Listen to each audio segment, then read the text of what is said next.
December 25 തന്നെയാണ് കർത്താവ് ജനിച്ചത്, അല്ലെങ്കിൽ ഡിസംബർ 25 ക്രിസ്തു ഈ ഭൂമിയിൽ കന്യകയായ മറിയയുടെ ഉദരത്തിൽ നിന്ന് പുറത്തു വന്നത് എന്ന് യാതൊരു തരത്തിലുള്ള തെളിവുകളുമില്ല. എന്നാൽ Welcome to Pastor Tinu George Spiritual Talk Podcast video. നമ്മൾ ഇമ്പോർട്ടൻസ് കൊടുക്കുന്നത് ഈ ഒരു സീസണിൽ ഈ ലോകത്തിലെ ഭൗതിക വിഷയങ്ങൾക്കാണോ, കേക്കിനാണോ? ഇതൊന്നും വേണ്ടെന്നല്ല ഞാൻ ഈ പറയുന്നത്. ഏറ്റവും പ്രധാനപ്പെട്ട കാര്യം മിസ് ചെയ്യരുത്. ഇതിൻ്റെ ഈ പ്രോഗ്രാമിൻ്റെ പേര് പോലെ തന്നെ ക്രിസ്തുവിനെ മിസ് ചെയ്യുന്ന ക്രിസ്തുമസായി മാറരുത്. ഈ ഭൂമിയിൽ ജനിച്ച ഇപ്പം എന്നെ കണ്ടുകൊണ്ടിരിക്കുന്ന നിങ്ങളോട് ഞാൻ ആത്മാവിൽ ഇതൊരു പോഡ്കാസ്റ്റ് ടോക്കാണെന്ന് എനിക്ക് അറിയാമെങ്കിലും ഞാൻ യേശുവിൻ്റെ നാമത്തിൽ നിങ്ങളോട് പ്രൊഫസ് ചെയ്യുന്നു, നിങ്ങളെ നോക്കി ഡിക്ലെയർ ചെയ്യുന്നു. നിങ്ങളെ ഈ ഭൂമിയിൽ ദൈവം തമ്പുരാൻ ജനിപ്പിച്ചതിനകത്ത് ഒരു ദൈവികമായ പർപ്പസ് ഉണ്ട്, ഒരു ദൈവിക ഉദ്ദേശമുണ്ട് എല്ലാ ജനനത്തിനും. സാറ് പറഞ്ഞല്ലോ ഈ സീസൺ ഒരു റീസൺ ഉണ്ടെന്ന്. നമ്മൾ ഈ ഭൂമിയിൽ ജനിച്ചതിന്റെ പുറകിലും നമ്മളെ ജനിപ്പിച്ചതിന്റെ പുറകിലും അല്ലെങ്കിൽ നമ്മൾ ഈ ഭൂമിയിൽ ആയിരിക്കുന്നതിന്റെ പുറകിലും ദൈവത്തിനൊരു റീസൺ ഉണ്ട്. അതിനെ നമ്മൾ മനസ്സിലാക്കുമ്പോഴാണ്, തിരിച്ചറിയുമ്പോഴാണ് യഥാർത്ഥമായ നമ്മുടെ ഡെസ്റ്റിനിയിലേക്കും നമ്മുടെ മുമ്പിൽ ദൈവം വെച്ചിരിക്കുന്നതായ പർപ്പസിലേക്ക് നമ്മൾ എത്തുന്നത്. അതിനെ നമ്മൾ തിരിച്ചറിയാതെ പോകരുത്.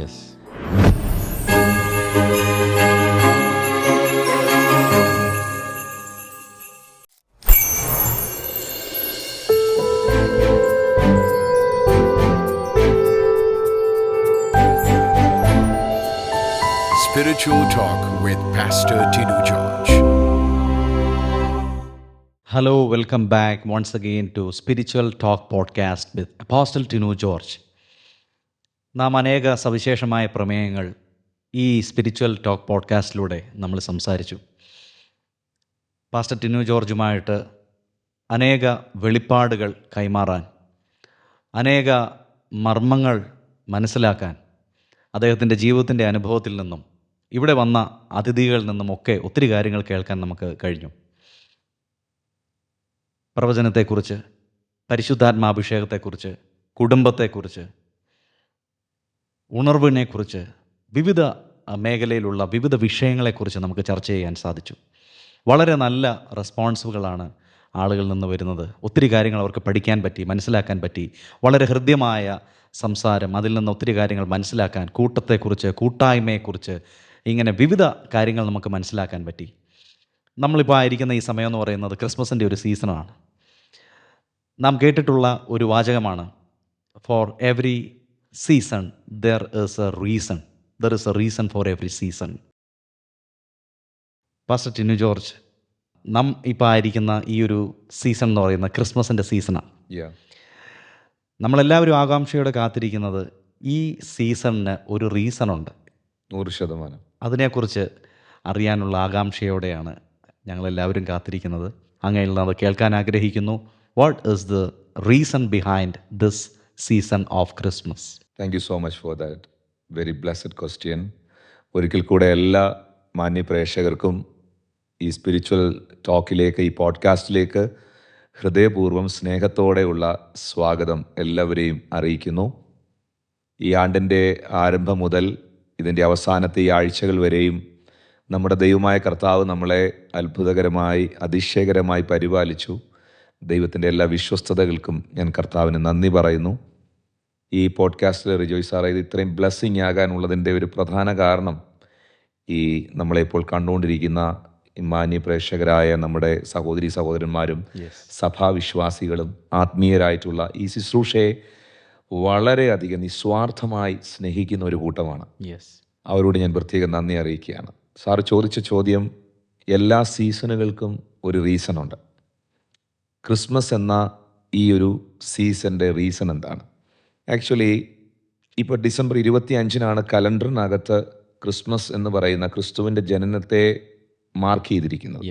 പക്ഷേ ഡിസംബർ 25 തന്നെയാണ് കർത്താവ് ജനിച്ചത്, അല്ലെങ്കിൽ ഡിസംബർ 25 ക്രിസ്തു ഈ ഭൂമിയിൽ കന്യകയായ മറിയയുടെ ഉദരത്തിൽ നിന്ന് പുറത്തു വന്നത് എന്ന് യാതൊരു തരത്തിലുള്ള തെളിവുകളുമില്ല. എന്നാൽ ആ ഒരു മഞ്ഞുള്ള സമയത്ത്, ആ ഒരു സീസൺ, അവിടെ ഒരു സീസണുണ്ട്. ആട്ടിടയന്മാർ തീ കാഞ്ഞുകൊണ്ടിരിക്കുന്നതായിട്ടുള്ള അല്ലെങ്കിൽ ആ ഒരു ടൈമിലാണ്, ആ ഒരു ഇസ്രായേലിൽ ബെത്ലഹേമിൽ ആ ഒരു തണുപ്പുള്ള സമയത്താണ് കർത്താവ് ജനിച്ചത് എന്നുള്ളതിന് ചില തെളിവുകളുണ്ട്. യെസ്. ഓക്കെ. എന്നാൽ ഡിസംബർ 25 അങ്ങനെ യാതൊരു തരത്തിലുള്ള തെളിവുകളും നമുക്ക് ബിബ്ലിക്കലായി ബൈബിളിൽ നിന്ന് നമുക്ക് കാണാൻ പറ്റുന്നില്ല. എന്നാലും ഞാൻ ദൈവത്തിന് സ്തോത്രം ചെയ്യുവാൻ ഇങ്ങനൊരു കാര്യത്തെ ഈ വേൾഡിൽ കലണ്ടറിനകത്ത് അതെ മാർക്ക് ചെയ്തല്ലോ. അതെ ദൈവത്തിന് സ്തോത്രം. മിസ്സായി പോരുന്ന എന്ത് ചെയ്തേ? അതെ, ലോകമൊട്ടുക്ക് അത് ആഘോഷിക്കുന്നു. ലോകം മുഴുവൻ ഒരു ഗ്ലോബലി അതിനകത്ത് ദൈവമക്കളായി നമ്മൾ സന്തോഷിക്കണം. യെസ്. അല്ലേ? അത് മാത്രമല്ല സാറേ, ഗ്ലോബലി ആളുകൾ ഓർക്കുന്ന രണ്ട് കാര്യമുണ്ട്. ഒന്ന് യേശു കർത്താവിൻ്റെ ജനനമാണ്. അതെ. രണ്ട് യേശു കർത്താവിൻ്റെ മരണമാണ്. അതെ. ഗുഡ് ഫ്രൈഡേ ഗ്ലോബലി എല്ലാവരും ഓർക്കുന്ന ദിവസമാണ്. ഹോളിഡേ ആണ് എല്ലായിടത്തും. അതെ. അവധി ദിവസമാണ്. ബാങ്ക് ഹോളിഡേ ആണ്. അതെ. എല്ലായിടത്തും. അത് മാത്രം അവിടെ കൊണ്ടും തീരുന്നില്ല. എല്ലാവർക്കും ജനനവും മരണവും ഉണ്ട്. അതെ. അവരുടെ ജന്മദിവസവും അവരുടെ സമാധിയായ അല്ല അവർ മരണപ്പെട്ട ആ ഒരു ദിവസം, അവരെ അടക്കം ചെയ്തൊരു ദിവസമുണ്ട്. പക്ഷെ കലണ്ടറിൽ മൂന്നാമതൊരു കാര്യം നമ്മുടെ കർത്താവായ യേശുവിന് മാത്രം റിമാർക്ക് ചെയ്തിട്ടുണ്ട്. അതെ. മാർക്കബിളാണ്. എന്താണെന്നറിയാലോ?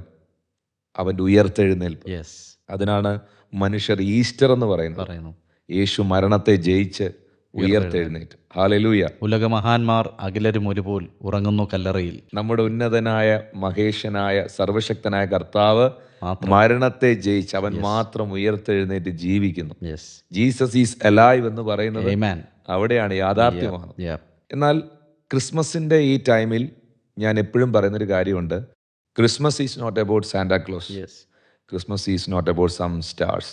അല്ലെ? കുറെ നക്ഷത്രങ്ങളും ക്രിസ്മസ് അപ്പൂപ്പനും സാന്റാക്ലോസും ഒന്നുമല്ല ക്രിസ്മസിനോടുള്ള ബന്ധത്തിൽ നമ്മൾ മനസ്സിലാക്കേണ്ടത്. ഈ പല സന്ദർഭങ്ങളിലും ഇത് കേവലം ഒരു സെലിബ്രേഷൻ ആയിട്ടും, കേക്ക് മുറിക്കാനും ആളുകൾക്ക് ഭക്ഷണം കഴിക്കാനും നല്ലതാ, ഫെലോഷിപ്പ് ഈസ് വെരി ഗുഡ്. പക്ഷേ ക്രിസ്മസ് എന്ന് പറയുന്നത് കേക്കും സാന്റാക്ലോസും വീടിൻ്റെ മുറ്റത്ത് തൂക്കിയിട്ടിരിക്കുന്ന നക്ഷത്രവും ഒന്നുമല്ല. അതൊക്കെ ഒരു സന്തോഷത്തിൻ്റെ പുറത്ത് ആളുകൾക്ക് ഒരു കാണാനുള്ള ഒരു ഭംഗി, അല്ലെങ്കിൽ അത് കാണുമ്പോൾ ഒരു മനസ്സിനൊരു കുളിർമ, അതിനൊക്കെ വേണ്ടി ചെയ്യുന്നതിൽ ഞാൻ ആരെയും എതിർക്കുന്നില്ല. പക്ഷെ അതൊന്നുമല്ല ക്രിസ്മസിൻ്റെ ആഴം, അർത്ഥം, യാഥാർത്ഥ്യം എന്ന് പറയുന്നത്. ക്രിസ്മസ് എന്ന് പറയുന്നത് പലപ്പോഴും ഞാൻ ചില സമയങ്ങളിലൊക്കെ ചിന്തിക്കാറുണ്ട്. ക്രിസ്തുവിനെ മിസ് ചെയ്ത പലരും ഇപ്പോഴും ഈ ക്രിസ്മസിന് ജീവിക്കുന്നു. അവരും ക്രിസ്തുവിനെ മിസ് ചെയ്തവരും ക്രിസ്മസ് സെലിബ്രേറ്റ് ചെയ്യുന്നു. ക്രിസ്തു അവരുടെ ജീവിതത്തിലില്ല. ക്രിസ്തുവിനെ അവരറിയാൻ ശ്രമിക്കുന്നില്ല. ക്രിസ്തു ആരെന്നും യേശു ക്രിസ്തു എന്തെന്നും അവൻ എന്തിനീ ഭൂമിയിൽ വന്നെന്നും ഒന്നും ആരും മനസ്സിലാക്കാൻ ശ്രമിക്കാതെ കേവലം ഇതിനെ ഒരു ഫെസ്റ്റിവലായി, ഒരു സെലിബ്രേഷനായി മാത്രം കണ്ടുപോവുകയാണ്. ക്രിസ്ത്യാനിറ്റി എന്ന് പറയുന്നത് ഒരു റിയാലിറ്റിയാണ്, ഒരു യാഥാർത്ഥ്യമാണ്, ഒരു സത്യമാണ്.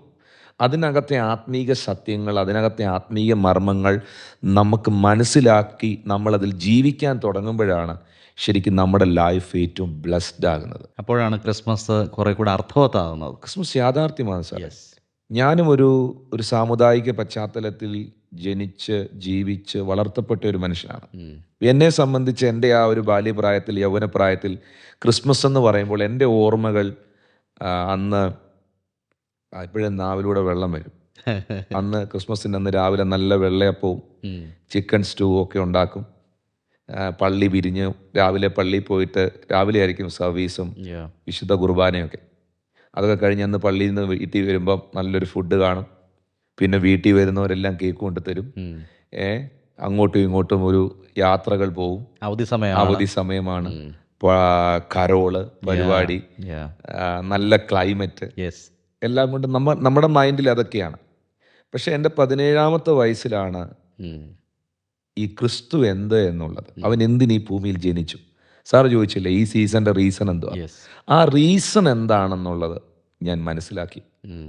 വിശുദ്ധ ബൈബിളിൽ യേശുവിൻ്റെ ജനനത്തെക്കുറിച്ചുള്ളത്, ഈ ക്രിസ്തു യേശുവിൻ്റെ ജനനം എന്ന് പറയുന്നത് സാറേ എല്ലാം പ്രവചനങ്ങളുടെ പൂർത്തീകരണമല്ലേ? അതെ.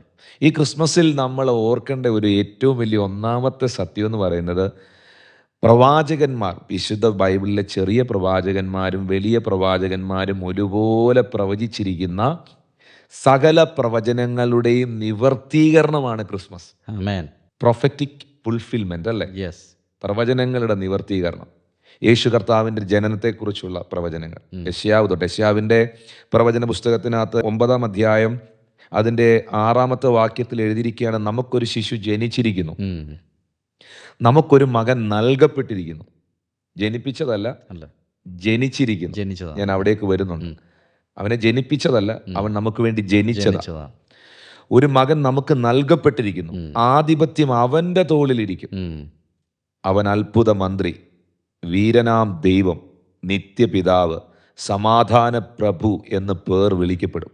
അവൻ്റെ ആധിപത്യത്തിൻ്റെ വർധനയ്ക്കും സമാധാനത്തിനും അവസാനം ഉണ്ടാകുകയില്ല. ദാവീദിൻ്റെ സിംഹാസനത്തിലും അവൻ്റെ രാജ്യത്തിലും ഇന്നു മുതൽ എന്നേക്കും അവൻ അതിനെ ന്യായത്തോടും നീതിയോടും കൂടെ സ്ഥാപിച്ച് നിലനിർത്തും. അപ്പോൾ നമുക്കായി ഒരു ശിശു ജനിച്ചിരിക്കുന്നു. ഈ മത്തായിയുടെ സുവിശേഷത്തിൽ വംശാവലി വരുന്ന സമയത്ത് അബ്രഹാമിൻ്റെ പുത്രനായ ദാവീദിൻ്റെ പുത്രനായ യേശുക്രിസ്തുവിൻ്റെ വംശാവലി എന്ന് പറഞ്ഞാണ് മത്തായി സുവിശേഷം 1-ാം അധ്യായം തുടങ്ങുന്നത്. അവിടെ അബ്രഹാം ഇസഹാക്കിനെ ജനിപ്പിച്ചു, ഇസഹാക്ക് യാക്കോബിനെ ജനിപ്പിച്ചു. ഇങ്ങനെ ജനിപ്പിച്ചു എന്ന് പറഞ്ഞ് എഴുതി വന്നതിന് ശേഷം 16-17 വാക്യത്തിൽ എഴുതിയിട്ടുണ്ട്, യാക്കോബ് മറിയയുടെ ഭർത്താവായ യോസഫിനെ ജനിപ്പിച്ചു, അവളിൽ നിന്ന് ക്രിസ്തു എന്ന പേരുള്ള യേശു ജനിച്ചു. ബാക്കിയെല്ലാം ജനിപ്പിച്ചു എന്നാണ് എഴുതി വന്നിരിക്കുന്നത്. എന്നിട്ട് ജനിച്ചു എന്ന് പറഞ്ഞിട്ട് അവിടെ ഒരു ഫുൾ സ്റ്റോപ്പ് ഇട്ടിരിക്കുക, പിന്നെ കോമയില്ല. ബാക്കിയെല്ലാം കോമയിട്ട് വന്നിട്ട് യേശു ജനിച്ചു. അപ്പം ഇതിൽ നിന്ന് ഞങ്ങളെ ഇന്ന് കാണുന്ന പ്രിയപ്പെട്ടവർ ഈ ക്രിസ്മസ് ദിനത്തിൽ മനസ്സിലാക്കണം, യേശു കർത്താവിനെ ഈ ഭൂമിയിൽ ഒരു മറിയയും ജോസഫും അവരുടെ കുടുംബ ജീവിതത്തിലൂടെ സ്വാഭാവികമായി ജനിച്ച ഒരു കുഞ്ഞല്ല യേശു. അല്ലെങ്കിൽ അവനെ അപ്പനും അമ്മയും കൂടെ ചേർന്ന് ഒരു കുടുംബ ജീവിതത്തിലൂടെ ജനിപ്പിച്ചതല്ല. യേശു ഈ ഭൂമിയിൽ എനിക്കും നിങ്ങൾക്കും വേണ്ടി ജനിച്ചതാണ്. ഹല്ലേലൂയ. അതുകൊണ്ടാണ് യോഹന്നാന്റെ സുവിശേഷം 1-ാം അധ്യായത്തിൽ എഴുതിയിരിക്കുന്നത്, ആദിയിൽ വചനം ഉണ്ടായിരുന്നു, വചനം ദൈവത്തോടു കൂടെയായിരുന്നു, വചനം ദൈവമായിരുന്നു. ആ ദൈവമായവൻ, വചനമായവൻ വേഷത്തിൽ മനുഷ്യനായി ഈ ഭൂമിയിലേക്ക് നമുക്ക് വേണ്ടി, നിങ്ങൾക്ക് വേണ്ടി ഈ ഭൂമിയിൽ യേശു ജനിക്കുകയായിരുന്നു. അപ്പോൾ ആ ജനനമെന്ന് പറയുന്നത്, യേശുവിൻ്റെ ജനനം കംപ്ലീറ്റ്ലി പ്രൊഫറ്റിക് ഫുൾഫിൽമെൻ്റ് ആണ് നമ്മളവിടെ കാണുന്നത്. ഇപ്പോൾ പ്രവാചകൻ പറയുന്നുണ്ട്, നീയോ ബെത്ലഹേം എബ്രാത്തെ എന്ന് തുടങ്ങുന്ന പ്രവചനത്തിനകത്ത് യേശു ബെത്ലഹേമിലാണ് ജനിക്കുന്നത് എന്ന് രേഖപ്പെടുത്തിയിട്ടുണ്ട്. ബെത്ലഹേമിലായിരിക്കും യേശു ജനിക്കുന്നത്. അപ്പോൾ എവിടെ ജനിക്കും, എങ്ങനെ വളരും, എൻറ്റയർ ദ ലൈഫ് യേശു കർത്താവിൻ്റെ ജനന, ജീവിത, മരണ, പുനരുദ്ധാന, പുനരാഗമനം, ഇത്രയും കാര്യങ്ങളും മുൻകൂട്ടി തന്നെ വേദപുസ്തകത്തിനകത്ത് പ്രവചിക്കപ്പെട്ടിരിക്കുകയാണ്. അതിൽ ഏറ്റവും പ്രധാനപ്പെട്ട ഒരു കാര്യമായിരുന്നു ജനനം. യേശുവിന്റെ ജനനത്തെക്കുറിച്ചുള്ള ആദ്യത്തെ പ്രവചനം കിടക്കുന്നത് ഉൽപ്പത്തി പുസ്തകത്തിലാണ്. യഹോവയായ ദൈവം പാമ്പിനോട്, സാത്താനോടാണ് ഇത് പറയുന്നത്. ആദ്യം 3:15. ഉൽപ്പത്തി പുസ്തകം 3-ാം അധ്യായം 15-ാമത്തെ വാക്യത്തിൽ അത് എഴുതി വെച്ചിരിക്കുകയാണ്. സ്ത്രീയുടെ ഉദരത്തിൽ ജനിക്കുന്നവൻ തന്നെ നിന്റെ തലയെ തകർക്കും. കാരണം നീ സ്ത്രീയാണ് വഞ്ചിച്ചത്. അപ്പൊ 1-ാമത്തെ പ്രൊഫസി തന്നെ, ഫസ്റ്റ് പ്രൊഫസി, വേദപുസ്തകത്തിലെ ആദ്യത്തെ പ്രവചനം തന്നെ കിടക്കുന്നത് യേശുവിന്റെ ജനനത്തെക്കുറിച്ചാണ്. മനസ്സിലാവും. സുവിശേഷം അവിടെ തന്നെ ഡിക്ലെയർ ചെയ്യുകയാണ്. അവിടെയാണ് തുടങ്ങുന്നത്. പിതാവായ ദൈവം, യഹോവയായ ദൈവം യേശുവിന്റെ ജനനത്തെക്കുറിച്ച് പ്രവചിച്ചിരിക്കുകയാണ്. അപ്പോൾ പിശാചിന് മനസ്സിലായി അങ്ങനെ ഒരാൾ ജനിക്കും. കാരണം അത് പറഞ്ഞത് മനുഷ്യനല്ല, യഹോവയായ ദൈവമാണ്. കാരണം കുറെ നാൾ അവനോട് ഇരുന്ന ആ ദൈവത്തിന്റെ സിംഹാസനത്തിന്റെ തൊട്ടു താഴെ കെരൂബായിട്ട് ദൈവം ആരാന്ന് കൃത്യമായിട്ട്, സത്യമായിട്ട് വിശ്വാസികൾക്ക് ദൈവം ആരാന്ന് അറിഞ്ഞുകൂടെങ്കിലും പിശാചിന് കൃത്യമായിട്ട് അറിയാം ദൈവം ആരാണെന്ന്. കാരണം അവന്റെ ശക്തിയും മഹത്വവും വലിപ്പവും ജ്ഞാനവും അധികാരവും യഥാർത്ഥമായി തൊട്ട് താഴെ ഇരുന്ന് വർഷങ്ങൾ അത് കണ്ട് ആരാധിച്ചവനാണ് അവൻ. മനസ്സിലാവുന്നു? അത് കൃത്യമായി കണ്ടിട്ടുള്ള വ്യക്തിയാണ്. പക്ഷെ അവന്റെ മനസ്സിൽ നിഗളമുണ്ടായി, ആ ദൈവസിംഹാസനത്തിന്റെ മുകളിൽ ഞാൻ എൻ്റെ സിംഹാസനത്തെ പണിയുമെന്നുള്ള അഹങ്കാരം അകത്ത് വന്നു. ദൈവം അതിനെ തിരിച്ചറിഞ്ഞു, അവനെ വെട്ടി താഴേക്ക് കളഞ്ഞു. മനസ്സിലാവുന്നുണ്ട്? അപ്പോൾ പൈശാചിക ലോകത്തോടാണ് യേശുവിൻ്റെ ജനനത്തെക്കുറിച്ച് ആദ്യമായിട്ടുള്ള പ്രവചനം കിടക്കുന്നത്. അന്ന് മുതൽ വിജയ് സാറേ, എൻ്റെ ഒരു സങ്കല്പത്തിൽ, എൻ്റെ ഒരു ചിന്തയിൽ പൈശാചിക ലോകം ഇത് ശ്രദ്ധിക്കുന്നുണ്ടായിരുന്നു. ഓരോ ജനനങ്ങളും ശ്രദ്ധിക്കുന്നുണ്ടായിരുന്നു. ഉം, ഉം, മനസ്സിലാകുന്നു. ഉം. ഇപ്പം ഓരോ ജനനങ്ങളും ഇമ്പോർട്ടൻ്റ് ആണ്. യെസ്. ഇപ്പം കായിൻ്റെയും ഹാബേലിൻ്റെയും കാലഘട്ടത്തിൽ ഉം. ആ ജനനത്തിലൂടെ, ആ കാലഘട്ടത്തിലൂടെ ആ തലമുറ ആരാധന നിർത്തിവെച്ചു. യെസ്. അവർ കാരണം ആരാധന സ്റ്റോപ്പായി. സ്റ്റോപ്പായി. പക്ഷെ നോഹയുടെ കാലത്ത് നോഹയുടെ പുത്രൻ എഴുന്നേറ്റ് ആരാധന ആരംഭിച്ചു. ആ കാലത്തിൽ യഹോവയുടെ നാമത്തിൽ ആരാധന തുടങ്ങി. ആരാധന തുടങ്ങിയതാണ്. Yeah. അപ്പോൾ ഓരോ ജനനത്തിനും ഓരോ പർപ്പസ് ഉണ്ട്, യെസ്. ഓരോ ഉദ്ദേശങ്ങളുണ്ട്. ഉണ്ട്. മോശ ജനിച്ചതിൻ്റെ പിറകിൽ ഒരു ഉദ്ദേശമുണ്ട്. ഉദ്ദേശമുണ്ട്. ഈ ഭൂമിയിൽ ജനിച്ച ഇപ്പം എന്നെ കണ്ടുകൊണ്ടിരിക്കുന്ന നിങ്ങളോട് ഞാൻ ആത്മാവിൽ, ഇതൊരു പോഡ്കാസ്റ്റ് ടോക്കാണെന്ന് എനിക്ക് അറിയാമെങ്കിലും ഞാൻ യേശുവിൻ്റെ നാമത്തിൽ നിങ്ങളോട് പ്രൊഫസ് ചെയ്യുന്നു, Amen. നിങ്ങളെ നോക്കി ഡിക്ലെയർ ചെയ്യുന്നു, നിങ്ങളെ ഈ ഭൂമിയിൽ ദൈവം തമ്പുരാൻ ജനിപ്പിച്ചതിനകത്ത് ഒരു ദൈവികമായ പർപ്പസ് ഉണ്ട്, Amen. ഒരു ദൈവിക ഉദ്ദേശമുണ്ട് എല്ലാ ജനനത്തിനും. സാറ് പറഞ്ഞല്ലോ ഈ സീസൺ ഒരു റീസൺ ഉണ്ടെന്ന്. യെസ്. നമ്മൾ ഈ ഭൂമിയിൽ ജനിച്ചതിൻ്റെ പിറകിലും നമ്മളെ ജനിപ്പിച്ചതിൻ്റെ പിറകിലും അല്ലെങ്കിൽ നമ്മൾ ഈ ഭൂമിയിൽ ആയിരിക്കുന്നതിൻ്റെ പിറകിലും ദൈവത്തിനൊരു റീസൺ ഉണ്ട്. റീസൺ ഉണ്ട്. Amen. അതിനെ നമ്മൾ മനസ്സിലാക്കുമ്പോഴാണ്, തിരിച്ചറിയുമ്പോഴാണ് യഥാർത്ഥമായ നമ്മുടെ ഡെസ്റ്റിനിയിലേക്കും നമ്മുടെ മുമ്പിൽ ദൈവം വെച്ചിരിക്കുന്നതായ പർപ്പസിലേക്ക് നമ്മൾ എത്തുന്നത്. Amen. അതിനെ നമ്മൾ തിരിച്ചറിയാതെ പോകരുത്. യെസ്. അതുകൊണ്ടാണ് സങ്കീർത്തനക്കാരൻ പറയുന്നുണ്ട്, നമ്മളെ വളരെ അതിശയകരമായി സൃഷ്ടിച്ചിരിക്കുന്നു എന്ന് പറഞ്ഞിട്ട് സങ്കീർത്തനക്കാരൻ പറയുന്നു, നിയമിക്കപ്പെട്ട നാളിൽ ഒന്നുമില്ലാതെ ഇരുന്നപ്പോൾ അവയെല്ലാം നിന്റെ പുസ്തകത്തിൽ എഴുതി വെച്ചു. എല്ലാം അവൻ്റെ പുസ്തകത്തിൽ. നമ്മളെക്കുറിച്ചുള്ള പദ്ധതികൾ ദൈവത്തിൻ്റെ പുസ്തകത്തിലുണ്ട്. തീർച്ചയായും അത് നാം തിരിച്ചറിയണം, അല്ലേ? അതെ, അതല്ലേ ജെരമ്യയോട് പറഞ്ഞത്, നിന്റെ അമ്മയുടെ ഉദരത്തിൽ ഉരുവാകും മുമ്പേ ഞാൻ നിന്നെ കണ്ടു, യെസ്. നീ പിണ്ണാകാരമായിരുന്നപ്പോൾ തന്നെ ഞാൻ നിന്നെ വിശുദ്ധീകരിച്ചു. ആമേൻ. ആമേൻ. മനസ്സിലാവുന്നുണ്ട്? അപ്പോൾ ഒരു മനുഷ്യൻ ഈ ഭൂമിയിൽ ജനിക്കുന്നതിന് മുൻപ് ആ അമ്മയുടെ വയറ്റിൽ ഇങ്ങനെ ഉരുവാകുന്ന ഒരു മാംസ കഷ്ണമായിരിക്കുമ്പോൾ തന്നെ അവനെക്കുറിച്ചുള്ള ദൈവിക പദ്ധതി ദൈവം രേഖപ്പെടുത്തി കഴിഞ്ഞു. വാവ്, ഗ്രേറ്റ്. ഹല്ലേലൂയ. യെസ്. അപ്പോൾ യേശു കർത്താവിൻ്റെ ജനനത്തെക്കുറിച്ചുള്ള പ്രവചനം റിലീസായപ്പോൾ, ആ പ്രൊഫറ്റിക് വേർഡ് റിലീസായപ്പോൾ, അല്ലെങ്കിൽ ആ ഡിക്ലറേഷൻ റിലീസായപ്പോൾ തന്നെ പൈശാചിക ലോകം അസ്വസ്ഥമായി. പല കുഞ്ഞുങ്ങളും ജനിച്ചപ്പം വേദപുസ്തകത്തിനകത്ത് സിഗ്നിഫിക്കൻ്റ് ആയിട്ട് നമുക്ക് മനസ്സിലാക്കാൻ കഴിയുന്നൊരു കാര്യം, പൈശാചിക ലോകം അതിനെ ആക്രമിക്കാൻ ശ്രമിച്ചായിരുന്നു. മോശയുടെ ജനനത്തിങ്കൽ ശിശു സുന്ദരനായിരുന്നു, ദിവ്യ സുന്ദരനായിരുന്നു. അപ്പോൾ ഒരു ഗ്ലോറി ആ ടൈമിലെ മോശയിൽ ഉണ്ടായിരുന്നു. നമ്മുടെ ഓറ എന്ന് പറയുന്നത് ശരിയാ ആ വേർഡ് ഉപയോഗിക്കുന്നത് ശരിയാണോന്ന് എനിക്ക് അറിയത്തില്ല. ഒരു പ്രകാശവലയം അല്ലെങ്കിൽ ഒരു തേജസ് ആ മോശയുടെ മേളിൽ ഉണ്ടായിരുന്നു, ഒരു ഗ്ലോറി ഉണ്ടായിരുന്നു, അല്ലേ? അപ്പോൾ ആ മോശ ജനിച്ചു കഴിഞ്ഞപ്പം പിശാചിന് മനസ്സിലായി, അവൻ ശ്രദ്ധിച്ചു, അവൻ ഒരു പക്ഷെ ചിന്തിച്ച് കാണാം ഇതായിരിക്കുമോ ആ വാഗ്ദത്ത പുത്രൻ, ഇതായിരിക്കുമോ വാഗ്ദത്ത പുത്രൻ. അങ്ങനെ ഓരോന്നിനെ സാത്താൻ ടാർഗറ്റ് ചെയ്തിരുന്നു. ഫൈനലി കർത്താവ് യേശു ക്രിസ്തുവിൻ്റെ ജനനത്തോടുള്ള ബന്ധത്തിൽ യേശു കർത്താവ് ബെത്ലഹേമിൽ ജനിച്ചു കഴിഞ്ഞപ്പോൾ വിദ്വാൻമാർക്കാണ് ഈ ദൂതൻ പ്രത്യക്ഷമാകുന്നത്. അപ്പോൾ വിദ്വാൻമാർക്ക് ദൂതൻ പ്രത്യക്ഷനാകുമ്പോൾ ഞാൻ മനസ്സിലാക്കിയെടുത്തോളം അവർ ജ്ഞാനികളാണ്, അവർ ഒത്തിരി കാര്യങ്ങൾ പഠിച്ചിട്ടുള്ളവരാണ്. പല ഈ ആകാശത്തിൻ്റെ ലക്ഷണങ്ങളും മറ്റു പല കാര്യങ്ങളും ഒക്കെ ഇവർക്ക് അറിയാവുന്നവരാണ്. അപ്പം ഇങ്ങനൊരു ഏഞ്ചൽ അവർക്ക് പ്രത്യക്ഷമായിട്ട് വിദ്വാൻമാരോട് ഈ ഒരു സത്യം, സർവ്വലോകത്തിനും ഉണ്ടാകുന്ന മഹാസന്തോഷം ഞാൻ നിങ്ങളെ അറിയിക്കുന്നു, ദാവീദിൻ്റെ പട്ടണത്തിൽ ദൈവപുത്രൻ ജനിക്കപ്പെട്ടിരിക്കുന്നു എന്ന ഈ സത്യത്തെ ദൈവത്തിൻ്റെ ദൂതൻ വിദ്വാൻമാരോട് അറിയിക്കുമ്പോൾ ഒരു കാര്യം എടുത്തു പറഞ്ഞു, ഈ നക്ഷത്രം നിങ്ങൾക്ക് അടയാളമായിരിക്കും, ഈ നക്ഷത്രം പോകുന്ന റൂട്ടിൽ നിങ്ങൾ സഞ്ചരിക്കണം. പക്ഷേ ഇവരുടെ ഈ വിദ്വാൻമാർക്ക് ഈ ദൂത് കേട്ടെങ്കിലും ഇവരുടെ മൈൻഡിനകത്ത് ഒരു സാധനമുണ്ട്. കാരണം ഇവർ പഠിച്ചിട്ടുണ്ട് മശിഹ എന്തായിരിക്കും, ആരായിരിക്കും, അവൻ എന്താണ്, ആരാണ്, ഏതാണെന്നെല്ലാം ഇവർക്കറിയാം.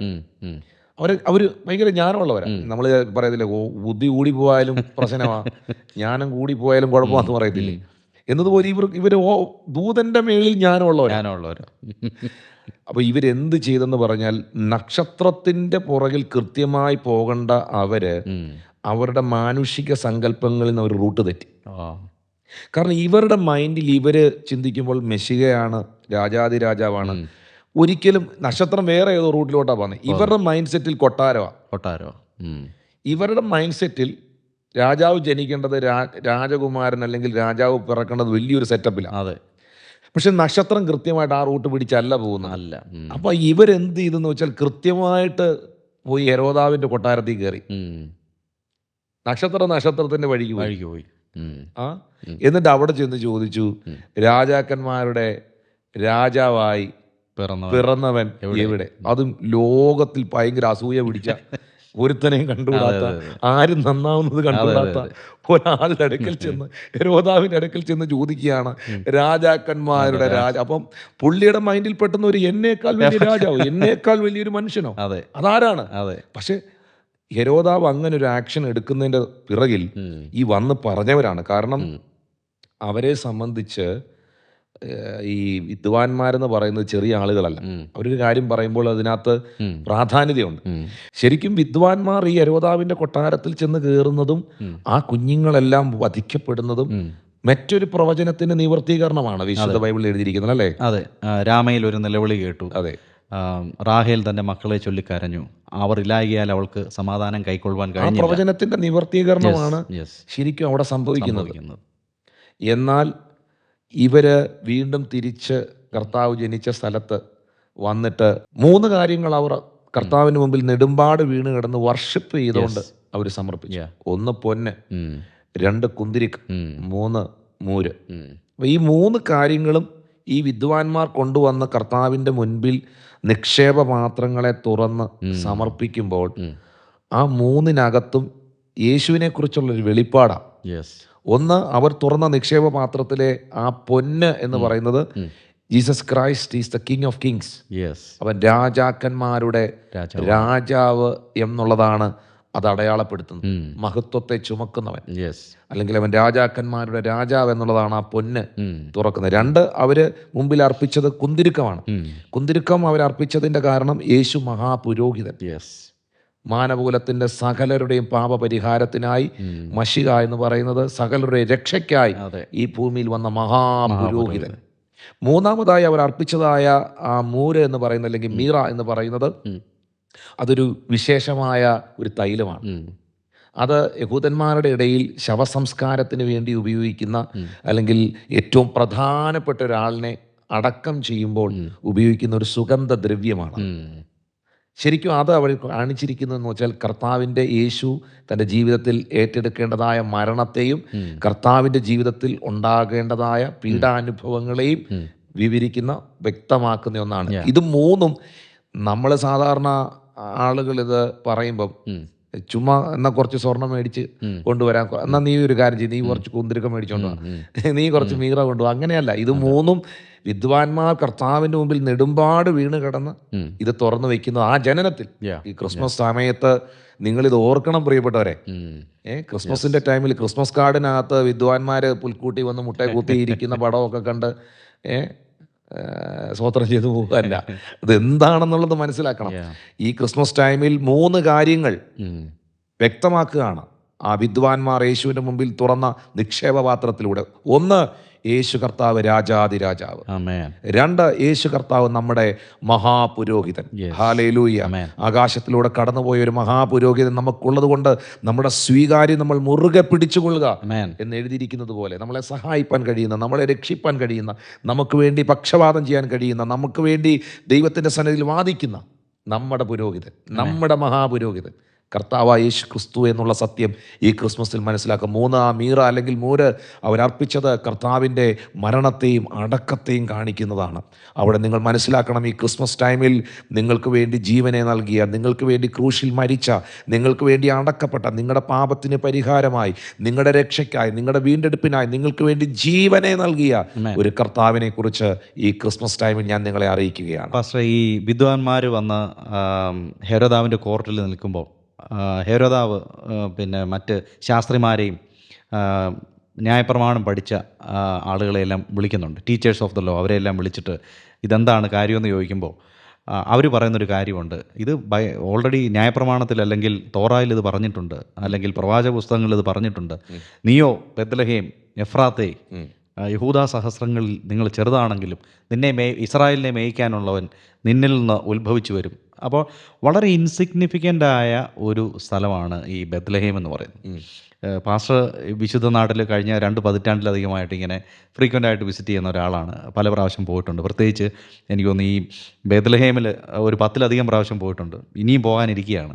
അപ്പോൾ അവിടെ ചെന്നിട്ട് ഈ ബേത്ലഹേമിൽ ചെല്ലുമ്പോൾ ഈ യേശു ജനിച്ച ഈ സ്ഥലത്ത് ചെല്ലുമ്പോൾ ഉള്ളൊരു ഒരു ഫീല്, അല്ലെങ്കിൽ എന്താണ് അവിടെ ചെല്ലുമ്പോൾ പാസ്റ്റർക്ക് മനസ്സിലാകുന്നത്? നമ്മൾ ഫ്ലഷ് ആൻഡ് ബ്ലഡിൽ നമ്മൾ ബിബ്ലിക്കൽ ലാൻഡിൽ നേരിട്ട് നമ്മൾ ചെല്ലുകയാണ്. അപ്പോൾ അവിടെ നമുക്ക് കാണാൻ കഴിയുന്നതും ഈ ഭാഗങ്ങൾ തട്ടിച്ചു നോക്കുമ്പോൾ നമുക്ക് ജനത്തിന് പറഞ്ഞു കൊടുക്കാൻ പറ്റുന്നതുമായിട്ടുള്ള കാര്യം എന്തൊക്കെയാണ്? റിജു സാറേ, ശരിക്കും പറഞ്ഞാൽ ഈ ജെറുസലേമിൽ, ഇസ്രായേലിലും ജോർദാനിലും ഒക്കെ ഒത്തിരി ആർക്കിയോളജിക്കൽ സൈറ്റുകളുണ്ട്, യെസ്, അല്ലാത്തതുമുണ്ട്. ഉണ്ട്. ഓക്കെ. ഈ യേശു ജനിച്ച ബെത്ലഹേമിൽ അവിടെ കാണുന്ന ആ പള്ളിയും ആ സ്ഥലവും ഒരു ആർക്കിയോളജിക്കൽ സൈറ്റാണ്. ഓക്കെ. അതുകൊണ്ടാണ് ലോകത്തിലുള്ള സകല ആളുകളും, അവിടെ വരുന്നവരെല്ലാം, ആ രാജ്യം സന്ദർശിക്കുന്ന മുഴുവൻ ആളുകളും അവിടെ വരാതെ പോകുകയില്ല. പക്ഷെ ഇപ്പൊ ബെത്ലഹേം സ്ഥിതി ചെയ്യുന്നത് പാലസ്തീനിലാണ്. പാലസ്തീനിലാണ് ബെത്ലഹേം സ്ഥിതി ചെയ്യുന്നത്. ഓക്കെ. അപ്പോൾ ശരിക്കും പറഞ്ഞാൽ ഒരു ഇസ്രായേലുകാരന്, ഒരു യഹൂദ നാട്ടിലുള്ള ഒരാൾക്ക് ഈ പാലസ്തീനിലോട്ട് കയറാൻ പെർമിഷൻ ഇല്ല. പാലസ്തീനിലുള്ള ഒരു വ്യക്തിക്ക് ഇസ്രായേലിലോട്ട് പോകാനോ അങ്ങനെ പെർമിഷൻസ് ഇല്ല. പോകണമെങ്കിൽ തന്നെ ഭയങ്കര ചെക്കിങ് ആണ്. പക്ഷേ ഈ ടൂറിസ്റ്റുകളായിട്ട് വരുന്നവർക്കും വിശുദ്ധ നാട് സന്ദർശനത്തിന് വരുന്നവർക്കും ഒക്കെ അവർക്ക് പോകാൻ പറ്റും. അവർക്ക് അതിനുള്ള പാസും കാര്യങ്ങളും ഉണ്ട്. അപ്പം നമ്മളവിടെ, എന്നെ സംബന്ധിച്ച് എനിക്ക് തോന്നുന്നു എൻ്റെ ചിന്തയിൽ 11 തവണ പോയിട്ടുണ്ട്. ഓക്കെ. അപ്പം പോയ സമയങ്ങളിൽ നമ്മുടെ ഒരു ചെറിയ കൂട്ടായ്മ അവിടെ ഫങ്ഷൻ ചെയ്യുന്നുണ്ട്. അവിടെ മീറ്റിങ്ങുകൾക്ക് ഇടയ്ക്ക് പോകാറുണ്ട്. പിന്നെ ആ സ്ഥലത്ത് പോകുമ്പോൾ ശരിക്കും സാറേ, ബൈബിൾ, എൻ്റെ ബൈബിൾ അവിടെ അല്ലേ പലതും നിൽക്കുന്നത്, മുഴുവൻ അല്ലെങ്കിലും ഒരു 60-70% കാര്യങ്ങളും ആ രാജ്യവുമായിട്ട് ചുറ്റിപ്പറ്റിയാണ് സംഭവിച്ചിരിക്കുന്നത് മുഴുവൻ. നമുക്കവിടെ ചെല്ലുമ്പോൾ ഒരു ഫീൽ ഉണ്ട്, ഒരു സന്തോഷമുണ്ട്. അപ്പോൾ യേശു ക്രിസ്തു അമേരിക്കയിലല്ലല്ലോ ജനിച്ചത്, അല്ല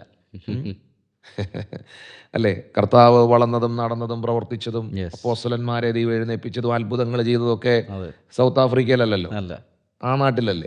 നമുക്ക് ആ നാട്ടിൽ ചെല്ലുമ്പോൾ അതിൻ്റെ ഒരു വിശ്വാസി എന്ന നിലയിൽ ഒരു മനസ്സിനൊരു സന്തോഷം ഉണ്ട്. അത് ഓരോരുത്തരുടെ വ്യക്തിപരമായ കാര്യമാണ്. എല്ലാവർക്കും അങ്ങനെ ആകണമെന്നും നിർബന്ധം, ഒരു പ്രത്യേക എക്സ്പീരിയൻസ് ആണ്. എന്താണ്? ഉറപ്പായിട്ടും നമ്മളിപ്പോൾ ആ സ്ഥലത്ത് നിന്നിട്ട് ബൈബിളൊക്കെ ഒന്ന് വായിക്കുന്ന സമയത്ത്, അല്ലെങ്കിൽ ആ വചനങ്ങളൊക്കെ ഒന്ന് ധ്യാനിക്കുന്ന സമയത്ത് നമ്മൾ നിൽക്കുന്നത് ഈ സ്ഥലത്താണ് എന്നൊരു ഫീൽ ഉണ്ടല്ലോ. അമ്മ വീട്ടിൽ പോകുമ്പോൾ, വെക്കേഷൻ അമ്മ വീട്ടിൽ പോകുമ്പോൾ ഒരു സന്തോഷമില്ലേ? അല്ലെങ്കിൽ നമ്മുടെ എത്ര യാത്ര ചെയ്ത് കഴിഞ്ഞിട്ട് നമ്മുടെ സ്വന്തം വീട്ടിലോട്ട് വന്ന് കയറുമ്പം നമ്മുടെ കട്ടിലേക്ക് കിടക്കുമ്പോൾ ഉണ്ടാകുന്ന സന്തോഷം ഏത് ഹോട്ടലിൽ കിടന്നാൽ കിട്ടത്തില്ലല്ലോ. അപ്പം നമ്മുടെ കർത്താവിൻ്റെ വചനത്തിൽ രേഖപ്പെടുത്തിയിരിക്കുന്ന സ്ഥലങ്ങളും ആ സംഭവങ്ങൾ നടന്ന ഇടങ്ങളിലൊക്കെ നമ്മൾ ചെന്ന് നിൽക്കുമ്പോൾ നമുക്കൊരു വിശ്വാസി എന്ന നിലയിൽ വലിയൊരു സന്തോഷമുണ്ട്. ഞാനൊരു പൊള്ളത്തരത്തിലല്ല, ഒരു കള്ളത്തരത്തിലല്ല വിശ്വസിക്കുന്നത്, അല്ലെങ്കിൽ ഞാൻ ആരാണ്ട് പടച്ചുണ്ടാക്കിയ ഒരു കഥയിലല്ല വിശ്വസിക്കുന്നത്. ഇത് ബൈബിൾ റിയൽ ആണെന്ന്, ഹിസ്റ്റോറിക്കൽ ആണെന്നുള്ളത് നമ്മൾ അവിടെ നിന്ന് മനസ്സിലാക്കുകയല്ലേ, പിടി കിട്ടുന്നുണ്ടോ? അപ്പം ഞാൻ ഈ ബെത്ലഹേമിൽ പോയ സമയങ്ങളിലെല്ലാം, ഈ പള്ളിയിൽ പോയ സമയങ്ങൾ ഭയങ്കര ക്യൂവാ. പ്രത്യേകിച്ച് ഒരു 3 തവണയോളം ക്രിസ്മസ് ടൈമിൽ ഞാൻ പോയിട്ടുണ്ട്. അടുക്കാൻ പറ്റാത്ത ക്യൂവാ. ഇനി അതോടത്തെ ഒരു വലിയ സംഭവം എന്ന് പറയുന്നത്, ഈ വേദവചനത്തിൽ എഴുതിയിട്ടുണ്ട്, യേശു കർത്താവിനെ പ്രസവിക്കാൻ ഇടമില്ലായകയാൽ, വഴിയമ്പലത്തിൽ അവർക്ക് ഇടമില്ലായകയാൽ ശിശുവിനെ പശുത്തൊഴുത്തിൽ കിടത്തി. വചനത്തിൽ പറയുന്നുണ്ട്, വഴിയമ്പലത്തിൽ അവർക്ക് ഇടമില്ലായകയാൽ. ബാക്കി എല്ലാവർക്കും ഇടമുണ്ട്. പക്ഷെ അവർക്ക് യേശുവിന് ജന്മം കൊടുക്കാൻ, അല്ലെങ്കിൽ അവനെ പ്രസവിക്കാനുള്ള ഒരു പ്രൈവസി, ഒരു സ്ഥലം അവർക്ക് അവിടെ ലഭിച്ചില്ല. അപ്പോൾ ആ സമയമായതുകൊണ്ട് മറിയയും ജോസഫും ആ വഴിയമ്പലത്തോട് ചേർന്നിട്ട്, ഈ വഴിയമ്പലം എന്ന് പറയുന്ന, അല്ലെങ്കിൽ ഈ റെസ്റ്റ് ഹൗസിൽ ഈ താമസിക്കാൻ വരുന്നവരുടെ കഴുത, അല്ലെങ്കിൽ അവർ സഞ്ചരിച്ച കുതിര, ഇതിനെയെല്ലാം കൊണ്ട് കെട്ടുന്ന ഒരു സ്ഥലമുണ്ട്. നമ്മൾ വണ്ടി പാർക്ക് ചെയ്തിട്ട് ഹോട്ടലിന്റെ പാർക്കിംഗ് സ്ലോട്ടിൽ കൊണ്ട് വണ്ടി പാർക്ക് ചെയ്തിട്ട് നമ്മൾ ഹോട്ടലിൽ കയറി പോകുന്നില്ല. ഇതുപോലെ അവരവരുടെ കുതിരയെ കൊണ്ട് കെട്ടിയിട്ട്, കഴുതയെ കൊണ്ട് കെട്ടിയിട്ട് അവർ ഈ വഴിയമ്പലത്തിൽ താമസിക്കാൻ, റെസ്റ്റ് ചെയ്യാൻ പോകുന്നത് ആ സ്ഥലമുണ്ട്. അതിനോട് ചേർന്നൊരു കേവ് ഉണ്ടായിരുന്നു, ഒരു ഗുഹയുണ്ടായിരുന്നു. ആ ഗുഹയ്ക്കകത്താണ് ഈ കഴുതയും കുതിരയും ഇവരുടെ വാഹന മൃഗങ്ങളെല്ലാം കെട്ടിയിട്ടിരിക്കുന്ന, അതിനോട് ചേർന്നുള്ള ആ ചെറിയ ഗുഹയ്ക്കകത്താണ് യേശു കർത്താവിനെ പ്രസവിച്ചത് എന്നുള്ളതാണ് വേദപണ്ഡിതന്മാർ പറയുന്നതും ചരിത്രം വ്യക്തമാക്കുന്നതുമായ കാര്യം. അവര് ഇതിനകത്ത് ഇപ്പോൾ ഒരു വലിയ പള്ളി പണിഞ്ഞിട്ടുണ്ട്. ചർച്ച് ഓഫ് നേറ്റിവിറ്റി എന്നാ പള്ളിയുടെ പേര്. ഓക്കെ. വലിയൊരു ചർച്ച. അപ്പോൾ ആ ചർച്ചിന് രണ്ട് കാര്യങ്ങളുണ്ട്. ഒന്ന്, ഈ പള്ളിക്കകത്ത് നമുക്ക് കയറണമെങ്കിൽ ഇതിൻ്റെ വാതിലെന്ന് പറയുന്നത് ചെറിയൊരു വാതിലാണ്. ഓക്കെ. ചെറിയൊരു കല്ലിനകത്ത് വെട്ടിയൊരു വാതിലാണ്. എത്ര ഹൈറ്റ് ഉള്ളവനാണെങ്കിലും 6 അടി 7 ഇഞ്ച് നീളമുള്ള ആളാണെങ്കിലും 5 അടിയുള്ള ആളാണെങ്കിലും അപ്പച്ചനാണെങ്കിലും അമ്മച്ചിയാണെങ്കിലും കൊച്ചാണെങ്കിലും ആരാണെങ്കിലും ഇതിനകത്ത് കുനിഞ്ഞേ കയറാൻ പറ്റുള്ളൂ. ഓക്കെ. നല്ല കുനിയാന്ന് പറഞ്ഞാൽ നല്ലവണ്ണം കുനിയണം. കുനിഞ്ഞിങ്ങനെ തല കുനിച്ച് നമ്മൾ ശരിക്കും പറഞ്ഞാൽ ഇങ്ങനെ ഒന്ന് വണങ്ങി ഒന്ന് നല്ലോണം കുനിയണം. കുനിഞ്ഞേ ഇതിനകത്ത് ഇങ്ങനെ കയറി പിന്നെ നമ്മൾ ആ വലിയ പള്ളിക്കകത്തോട്ടം കയറുക. പിടി കിട്ടുന്നു. അപ്പോൾ അതവരെന്താ ചിന്തിക്കുന്നതെന്ന് വെച്ചാൽ യേശു ജനിച്ച സ്ഥലമാണ്. അവിടെ ഇനി ഏത് വലിയ വമ്പന്മാർ വന്നാലും നീ ഒന്ന് വണങ്ങി കയറിയാൽ മതി എന്നുള്ള ഒരു സങ്കല്പത്തിലാണ് അവരങ്ങനെ ചെയ്തിരിക്കുന്നത്. പിന്നെ അവിടുന്ന് പിന്നെ നമ്മൾ അകത്തോട്ട് ചെന്ന് കഴിയുമ്പോൾ കർത്താവ് ജനിച്ചതായ ആ കേവ് അല്ലെങ്കിൽ ആ ഗുഹ, ആ താഴത്ത് അവിടെയും നമുക്ക് കുനിഞ്ഞി ഇറങ്ങാൻ പറ്റുള്ളൂ. അവിടെ നമ്മളിങ്ങനെ കുനിഞ്ഞ് ഇറങ്ങി താഴെ സ്റ്റെപ്പ് ഇറങ്ങി അങ്ങോട്ട് ചെന്ന് കഴിയുമ്പോൾ ഈ 14 പോയിന്റ്സ് ഉള്ള ഒരു നക്ഷത്രം, ഒരു സ്റ്റാർ അവർ ആ സ്റ്റോണിനകത്ത് കല്ലിനകത്ത് ഇങ്ങനെ പതിപ്പിച്ച് വെച്ചിട്ടുണ്ട്. അവിടെയാണ് യേശു ജനിച്ചത്. അവിടെയാണ് കർത്താവിനെ കിടത്തിയത് എന്നുള്ളതാണ്. കാരണം ഈ 14 പോയിന്റ്സ് എന്ന് പറയുമ്പോൾ അതിനെന്തെങ്കിലും പ്രത്യേകതകളോ വല്ലതും ഉണ്ടോ സാറേ? ആ 14 പോയിന്റ്സ് എന്ന് പറയുന്നത് ജീസസ് ക്രൈസ്റ്റിന്റെ ജീനിയോളജിയാണ്. അബ്രഹാം മുതൽ ദാവീദ് വരെയുള്ള ആ 14 തലമുറകളുടെ ആ ഒരു ജീനിയോളജിക്ക് അതിനെ സിംബോളൈസ് ചെയ്തുകൊണ്ടാണ് ഈ പോയിന്റ് അവർ ചെയ്തിരിക്കുന്നത്.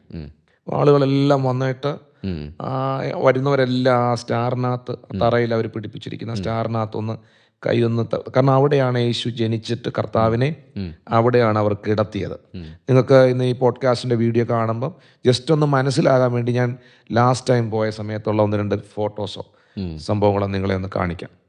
അപ്പോൾ ശരിക്കും പറഞ്ഞാൽ that's A place of worship.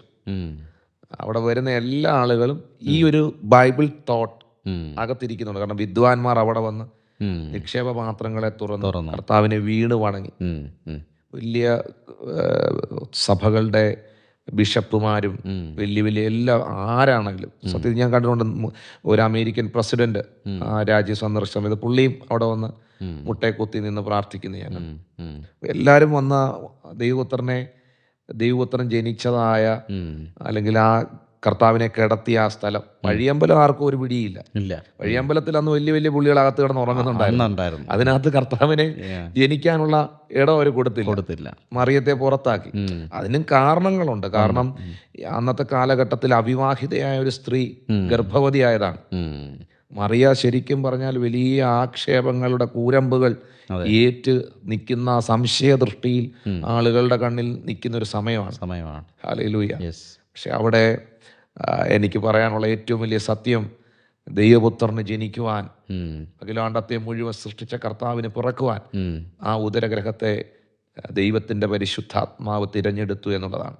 കർത്താവിനെ ഈ ലോകത്തിന് പ്രസന്റ് ചെയ്യാനായിട്ട് ആ അമ്മ ഏറ്റെടുത്ത അല്ലെങ്കിൽ ആ കന്യക ഏറ്റെടുത്ത ആ ഒരു ത്യാഗം എന്ന് പറയുന്നത് ഭയങ്കരമാണ്. അപ്പോൾ തന്നെ നമ്മൾ മനസ്സിലാക്കണം, യേശു മറിയയുടെയും ജോസഫിൻ്റെയും ഇഷ്ടപ്രകാരം ജനിച്ച ആളല്ല. വീണ്ടും ഞാൻ ആ വചനം ആവർത്തിക്കുന്നു, യേശുവിനെ ജനിപ്പിച്ചതല്ല, യേശു നമുക്ക് വേണ്ടി ജനിച്ചതാണ്. അത് പിതാവായ ദൈവം എല്ലാവരുടെയും സംശയം തീർത്തുകൊണ്ട് പിന്നെ അത് ഉറക്കെ പറയുന്നുണ്ട്. അതെ, ജനം കേൾക്കെ. അതെ, ജനം മുഴുവൻ കേൾക്കെ. യോർദാന്റെ നദിയിൽ യോഹന്നാന്റെ കൈ കീഴിൽ യേശു കർത്താവ് സ്നാനമേൽക്കാൻ കടന്നു വരുമ്പോൾ സ്വർഗം തുറന്നു.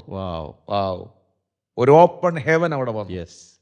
പരിശുദ്ധാത്മാവ് പ്രാവെന്ന രൂപേണ അവന്റെ മേൽ ഇറങ്ങി വന്നു. സ്വർഗത്തിൽ നിന്നൊരു ശബ്ദമുണ്ടായി, ഇവൻ എൻ്റെ പ്രിയപുത്രൻ, ഇവന് നിങ്ങൾ ചെവി കൊടുക്കുവിൻ. ഈ അപ്പോസ്തലന്മാരുടെ അകത്തും ഈ പത്രോസ്, യാക്കോബ്, യോഹന്നാൻ ഇവരുടെ അകത്തും ഒരു പാരമ്പര്യ സാധനം ഉണ്ടായിരുന്നു. കാരണം ഒരു യഹൂദ ഭക്തി ഇവരുടെ അകത്തുണ്ടായിരുന്നു. ഇവർക്ക് മോശ, ഏലിയാവ് എന്നൊക്കെ പറയുന്നത് വലിയ അവരുടെ ആരാധ്യ പുരുഷന്മാരാണ്. ടോപ്പ് ലീഡേഴ്സ് ആണ്. യഹൂദന്മാരെ സംബന്ധിച്ച് ടോപ്പ് പ്രോഫറ്റ്സ് ആണ്. അപ്പോൾ ഈ ടാബോർ മൗണ്ടനിൽ നമ്മൾ ഈ മറുരൂപ മല എന്ന് പറയുന്ന ആ ഉയർന്ന മലയിൽ യേശു 3 പത്രോസ്, യാക്കോബ്, യോഹന്നാനെ കൂട്ടിക്കൊണ്ടുപോയ ഉയർന്ന മല, ആ ഉയർന്ന മലയിൽ പത്രോസ് ഉറങ്ങുന്ന സമയത്ത് അവൻ ഇടയ്ക്കൊന്ന് കണ്ണ് തുറന്ന് നോക്കുമ്പോൾ മോശയും ഏലിയാവിനെയും കണ്ടു, നടുക്ക് യേശു കർത്താവിനെയും കണ്ടു. അപ്പം പത്രോസ് അവിടെ ചോദിക്കുന്ന ഒരു ചോദ്യമുണ്ട്, 3 കുടിൽ ഉണ്ടാക്കട്ടെ, 3 കുടിൽ ഉണ്ടാക്കട്ടെ, ഒന്ന് മോശയ്ക്ക്, ഒന്ന് ഏലിയാവിന്, ഒന്ന് നിനക്ക്, അല്ലെങ്കിൽ ഒന്ന് നിനക്ക്, ഒന്ന് മോശയ്ക്ക്, ഒന്ന് ഏലിയാവിന്. ഒരു ഈക്വൽ ഇമ്പോർട്ടൻസ് ആ പീറ്റർ അവിടെ കൊടുത്തത്. മനസ്സിലാവുന്നു? യേശുവിനെ പോലെ തന്നെ മോശയ്ക്കും, മോശയെ പോലെ തന്നെ യേശുവിനും, യേശുവിനെ പോലെ തന്നെ ഏലിയാവിനും ഒരു ഈക്വൽ ഇമ്പോർട്ടൻസിലാണ് പത്രോസ് കാര്യം പറയുന്നത്. പെട്ടെന്ന് ദൈവത്തിന് അത് ഇഷ്ടപ്പെട്ടില്ല. പെട്ടെന്നൊരു മേഘം ഇറങ്ങി വന്നു അവിടെ. ഹെവനിൽ നിന്ന് ഇങ്ങനെ പത്രോസിനെ പേടിപ്പിക്കുന്ന രീതിയിൽ ഒരു മേഘം ഇറങ്ങി വന്നു. ഇറങ്ങി വന്ന ആ മേഘത്തിൽ നിന്നൊരു ശബ്ദം പത്രോസ് കേൾക്കുക, ഇവൻ എൻ്റെ പ്രിയപുത്രൻ, ഇവന് നീ ചെവി കൊടുക്കുകയും. മോശയ്ക്കല്ല, ഏലിയാവിനുമല്ല നീ ചെവി കൊടുക്കേണ്ടത്, നീ ജീവിതം കൊടുക്കേണ്ടത്. ഇവൻ എൻ്റെ പ്രിയപുത്രൻ. മോശയ്ക്കല്ല ഇമ്പോർട്ടൻസ്, ഏലിയാവിനല്ല ഇമ്പോർട്ടൻസ്, യേശുവിനാണ് ഇമ്പോർട്ടൻസ്. ഈ ക്രിസ്മസ് സമയത്ത് എന്തിനാണ് ഇമ്പോർട്ടൻസ് എന്നുള്ളത് നമ്മൾ മനസ്സിലാക്കണം. നമ്മൾ ഇമ്പോർട്ടൻസ് കൊടുക്കുന്നത് ഈ ഒരു സീസണിൽ ഈ ലോകത്തിലെ ഭൗതിക വിഷയങ്ങൾക്കാണോ, കേക്കിനാണോ? ഇതൊന്നും വേണ്ടെന്നല്ല ഞാൻ ഈ പറയുന്നത്. ഏറ്റവും പ്രധാനപ്പെട്ട കാര്യം മിസ് ചെയ്യരുത്. ഏറ്റവും പ്രധാനപ്പെട്ട കാര്യം മിസ് ചെയ്യരുത്. ഇതിൻ്റെ ഈ പ്രോഗ്രാമിൻ്റെ പേര് പോലെ തന്നെ ക്രിസ്തുവിനെ മിസ് ചെയ്യുന്ന ക്രിസ്തുമസായി മാറരുത്. അതുപോലെ തന്നെ റിജോയ് സാറെ, ബെത്ലഹേമിൽ യേശു ജനിക്കാനുള്ളതിൻ്റെ കാരണം നമുക്കറിയാം, പ്രവചനത്തിൻ്റെ നിവർത്തീകരണം. ഈ ബെത്ലഹേം എന്ന വാക്കിൻ്റെ അർത്ഥം എന്ന് പറയുന്നത് ഹൗസ് ഓഫ് ബ്രെഡ് എന്ന, അപ്പത്തിൻ്റെ വീട് എന്നാണ് ബെത്ലഹേം എന്ന വാക്കിൻ്റെ അർത്ഥം തന്നെ. യേശു കർത്താവ് യോഹന്നാന്റെ സുവിശേഷം 6-ാം അധ്യായം 35-ാം വാക്യത്തിൽ പറയുന്നുണ്ട്, I am the bread of life. ഞാൻ ജീവന്റെ അപ്പമാകുന്നു. ആ ജീവന്റെ അപ്പമാകുന്നവൻ ജനിച്ചത് അപ്പത്തിന്റെ വീടാകുന്ന ബെത്ലഹേമിലാണ്. അതും ശരിക്കും പറഞ്ഞാൽ സംഭവിക്കാൻ പോകുന്ന, വരാൻ പോകുന്ന ഒരു പ്രവചനത്തിന്റെ നിവർത്തീകരണമാണ്. വളരെ പ്രൊഫറ്റിക് ആയിരുന്നു അത്. പാസ്റ്റർ ഈ ബെത്ലഹേം വിസിറ്റ് ചെയ്തപ്പോൾ പാസ്റ്റർ ഇപ്പം പറഞ്ഞ കാര്യം വളരെ മനോഹരമായിട്ടും കൗതുകം ഉണർത്തുന്ന രീതിയിലും പറഞ്ഞത്, അവിടെ വിസിറ്റ് ചെയ്തപ്പോൾ ക്രിസ്ത്യാനിത്വം അല്ലെങ്കിൽ യേശു, ക്രിസ്മസിൻ്റെ ആധാരം എന്ന് പറയുന്ന യേശു ക്രിസ്തു ഒരു ചരിത്ര വസ്തുതയാണ്, ഇറ്റ് ഈസ് ഹിസ്റ്റോറിക്കൽ എന്ന് പറഞ്ഞല്ലോ. ഇത് പറഞ്ഞപ്പോൾ എൻ്റെ മനസ്സിൽ വന്ന ഒരു കാര്യം, യഹൂദ ചരിത്രകാരനായിരുന്ന ജൂയിഷ് ഹിസ്റ്റോറിയൻ ഫ്ലാവിയസ് ജോസീഫസ് യഹൂദ ചരിത്രകാരനായിരുന്നു. ആൻറ്റിക്വിറ്റീസ് ഓഫ് ദ ജ്യൂസ് എന്ന് പറഞ്ഞ് വളരെ വിഖ്യാതമായ ചരിത്രരേഖകൾ എഴുതിയിട്ടുള്ള വ്യക്തിയാണ്.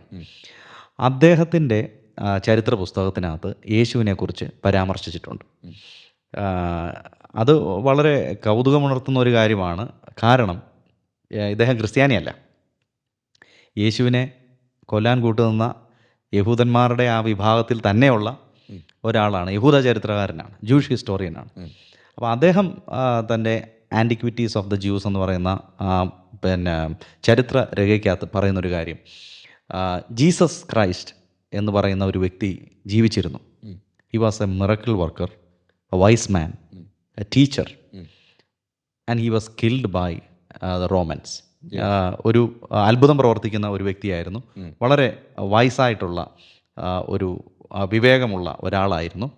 നല്ലൊരു അധ്യാപകനായിരുന്നു.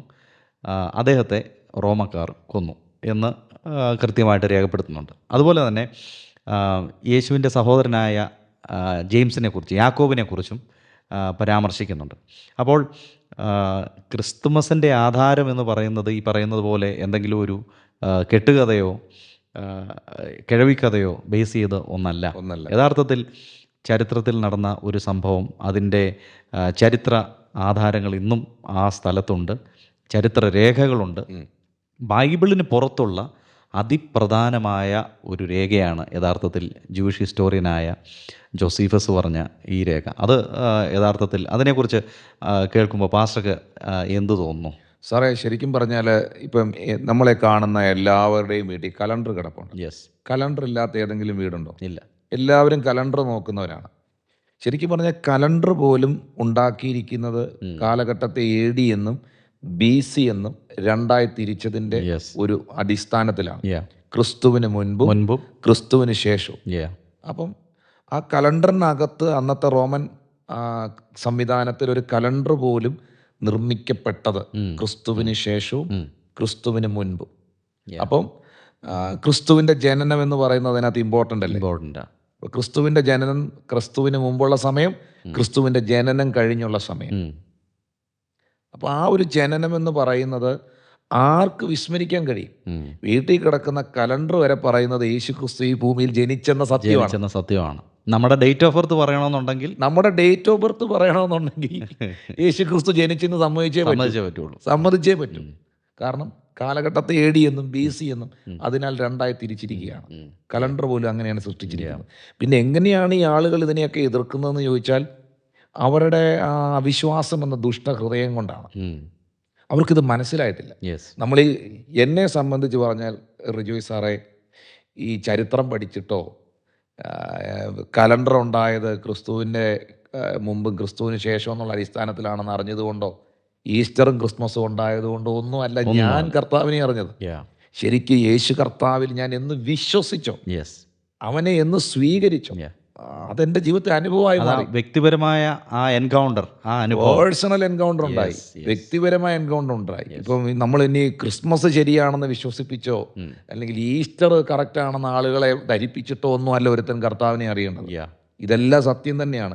യേശുവിൻ്റെ ജനനവും ജീവിതവും മരണവും പുനരുത്ഥാനവും എല്ലാം യാഥാർത്ഥ്യം തന്നെയാണ്. ഇതെല്ലാം ചരിത്രങ്ങൾ തന്നെയാണ്. പക്ഷെ ഇതൊന്നും പറഞ്ഞിട്ട് ആകണ്ട നമ്മുടെ വിശ്വാസം നമ്മൾ ബിൽഡപ്പ് ചെയ്യേണ്ടത്. ശരിക്കും യേശു കർത്താവ്, Jesus Christ is the reality. അതൊരു യാഥാർത്ഥ്യമാണ്, അതൊരു സത്യമാണ്. അത് അനുഭവിച്ചറിയുക. ഈ ക്രിസ്മസ് സീസണിൽ ആരെങ്കിലും, ഞങ്ങളെ കാണുന്ന ആരെങ്കിലും ഇതുവരെ കർത്താവിന് വേണ്ടി ജീവിതം സമർപ്പിച്ചിട്ടില്ലെങ്കിൽ, try Jesus, you never fail. നിങ്ങൾ ഒരിക്കലും പരാജയപ്പെടത്തില്ല. യേശുവിനെ നിങ്ങളൊന്ന് ശ്രമിക്കുക, ഒന്ന് വിശ്വസിക്കുക, ഒന്ന് പ്രാർത്ഥിക്കുക, ഒന്ന് ഏൽപ്പിച്ചു കൊടുക്കുക. നിങ്ങളുടെ ജീവിതം അത്ഭുതമായി തീരുവാനിടയാകും. പക്ഷേ ഈ ക്രിസ്തു ബേത്ലഹേമിൽ ജനിച്ചതുപോലെ യഥാർത്ഥത്തിൽ ക്രിസ്തു ജനിക്കേണ്ടത് നമ്മുടെ ഹൃദയങ്ങളിലാണ് എന്ന് കേട്ടിട്ടുണ്ട്. അപ്പോൾ ക്രിസ്തു യഥാർത്ഥത്തിൽ ജനിക്കേണ്ടത് നമ്മുടെ ഹൃദയത്തിലല്ലേ? അതല്ലേ നമ്മുടെ ഇന്നത്തെ മെസ്സേജ്, അല്ലെ നമ്മുടെ ഇന്നത്തെ പോഡ്കാസ്റ്റ് തന്നെ അതാ. ക്രിസ്തു ഹൃദയത്തിൽ ജനിച്ചിട്ടില്ലാത്തവർക്ക് ഇത് ക്രിസ്തു മിസ്സാ. ക്രിസ്തു ജനിച്ചവർക്ക് മാത്രമേ ഉള്ളൂ ഇത് ക്രിസ്മസ്, അല്ലേ? യേശുവിനെ യഥാർത്ഥമായ രക്ഷകനായി സ്വീകരിച്ച, അംഗീകരിച്ച, ഉൾക്കൊണ്ട ഒരു വ്യക്തിക്ക് മാത്രമേ ആ ജനനത്തിൻ്റെ ആഴം, അർത്ഥം, അതിൻ്റെ അകത്തെ ട്രൂത്ത്, യാഥാർത്ഥ്യം, റിയാലിറ്റി എന്തെന്ന് മനസ്സിലാക്കാൻ കഴിഞ്ഞിട്ടുള്ളൂ. കാരണം യേശു കർത്താവ് ഈ ഭൂമിയിൽ ജനിച്ചത് ഏതെങ്കിലും ഒരു മതത്തിന് വേണ്ടിയല്ല. യേശു ജനിച്ചതുപോലെ ഈ ഭൂമിയിൽ ആരും ജനിച്ചിട്ടില്ല. യേശു ജീവിച്ചതുപോലെ ഈ ഭൂമിയിൽ ആരും ജീവിച്ചിട്ടില്ല. യേശു കർത്താവ് മരിച്ചതുപോലെ ഒരു ദാരുണമായ മരണം ഈ ഭൂമിയിൽ ആർക്കും ഉണ്ടായിട്ടില്ല. മരണത്തെ ജയിച്ച് യേശു ക്രിസ്തു ഉയർത്തെഴുന്നേറ്റതുപോലെ ഉലകത്തിലെ ഒരു മനുഷ്യനും ഉയർത്തെഴുന്നേറ്റിട്ടില്ല. മരണത്തെ ജയിച്ച് ഉയർത്തെഴുന്നേറ്റിട്ടില്ല. തെളിവോടെ ഇല്ല, യഥാർത്ഥത്തിലില്ല, ഹിസ്റ്റോറിക്കായിട്ടില്ല. അതല്ലേ നമ്മുടെ വീട്ടിൽ കിടക്കുന്ന കലണ്ടറിനകത്ത് ഒരാള്, ഇപ്പം യേശുവിനെ പലരും പല രീതിയിലാണ് കാണുന്നത്. എന്തോ ആവട്ടെ, നമുക്ക് നമ്മുടെ കർത്താവ് രക്ഷകനും ദൈവവും സത്യവാനും വിശുദ്ധനും സകലവും സർവവും, എന്നെ സംബന്ധിച്ച് എൻ്റെ യേശു എനിക്ക് എല്ലാമാണ്, എൻ്റെ കർത്താവ് എനിക്ക് എല്ലാമാണ്. എന്നെ കാണുന്ന പ്രിയപ്പെട്ടവരുടെ ജീവിതത്തിൽ അങ്ങനെ തന്നെയാണ്. പക്ഷെ ഞാൻ ചോദിക്കട്ടെ, ഈ ചരിത്രപരമായി നോക്കുമ്പോൾ മരണത്തെ ജയിച്ച് ഉയർത്തെഴുന്നേറ്റ ഒരു സെലിബ്രേഷൻ, ഈസ്റ്റർ പോലത്തെ ഒരു സെലിബ്രേഷൻ വേറെ ആർക്കുണ്ട്? ആർക്കുമില്ല. ഹിസ്റ്റോറിക്കായിട്ട് ആർക്കുണ്ട്? ഇല്ല. ഒരു മഹത് പുരുഷനും ഇല്ല. ഇപ്പൊ ഇസ്രായേൽ അല്ലെങ്കിൽ ജെറുസലേമിൽ ചെല്ലുമ്പോൾ കർത്താവിന്റെ കല്ലറ ഇപ്പോഴും തുറന്നു കിടക്കുക. അവിടെ എഴുതി വെച്ചിരിക്കുക, അവൻ ഇവിടെ ഇല്ല, അവൻ ഉയർത്തെഴുന്നേറ്റിരിക്കുന്നു. ഒരു തുറന്ന കല്ലറ, അടക്കിയ എല്ലാവരുടെയും കല്ലറ അടഞ്ഞു തന്നെ കിടപ്പുണ്ട്. എല്ലാവരെയും അടക്കിയ സ്ഥലം ഇപ്പോഴും അടഞ്ഞു തന്നെ കിടപ്പുണ്ട്. നല്ല കല്ലറയൊക്കെ പണിത് അതിൻ്റെ മുകളിൽ എല്ലാ വർഷവും ആ ദിവസവും ആകുമ്പോൾ പൂക്കളൊക്കെ ഇട്ട ആളുകൾ ആ ദിവസത്തെ ഓർക്കുന്നു. പക്ഷേ യേശുവിൻ്റെ കല്ലറയിൽ ആരും പൂവായിട്ട് പോകുന്നില്ല. ആരും അവിടെ ആ കബറിൽ ചെന്നിട്ട് മെഴുകുതിരി കത്തിക്കുന്നില്ല. അവരുടെ വിശ്വാസം കൊണ്ട് അല്ലെങ്കിൽ ഓരോരുത്തരുടെ ഫെയ്ത്ത് കൊണ്ട് ഈ ചില റിലീജിയസ് ആയിട്ടുള്ള ആളുകളൊക്കെ ക്യാൻഡിൽ കത്തിക്കും. ഞാൻ അതിനെക്കുറിച്ചല്ല പറയുന്നത്. ഈ ഒരാളുടെ യേശു ഒരു ഓർമ്മയല്ല. ചരിത്രം ഒരു ചിത്രമായി ചുവരി കിടക്കുകയല്ല. ചിലർ പറയത്തില്ലേ, അവനൊരു ചരിത്രമാകേണ്ടതിന് വരെ അവനൊരു ചിത്രമായി എന്ന് പറയുന്ന ഒരു ചരിത്രം ഒരു ചിത്രമായി റൂമിൽ കിടക്കുകയല്ല.